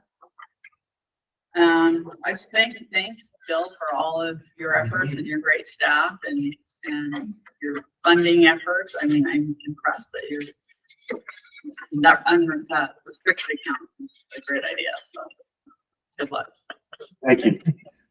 All right. It is, yeah, it's now 12:10 p.m. and this meeting is now adjourned.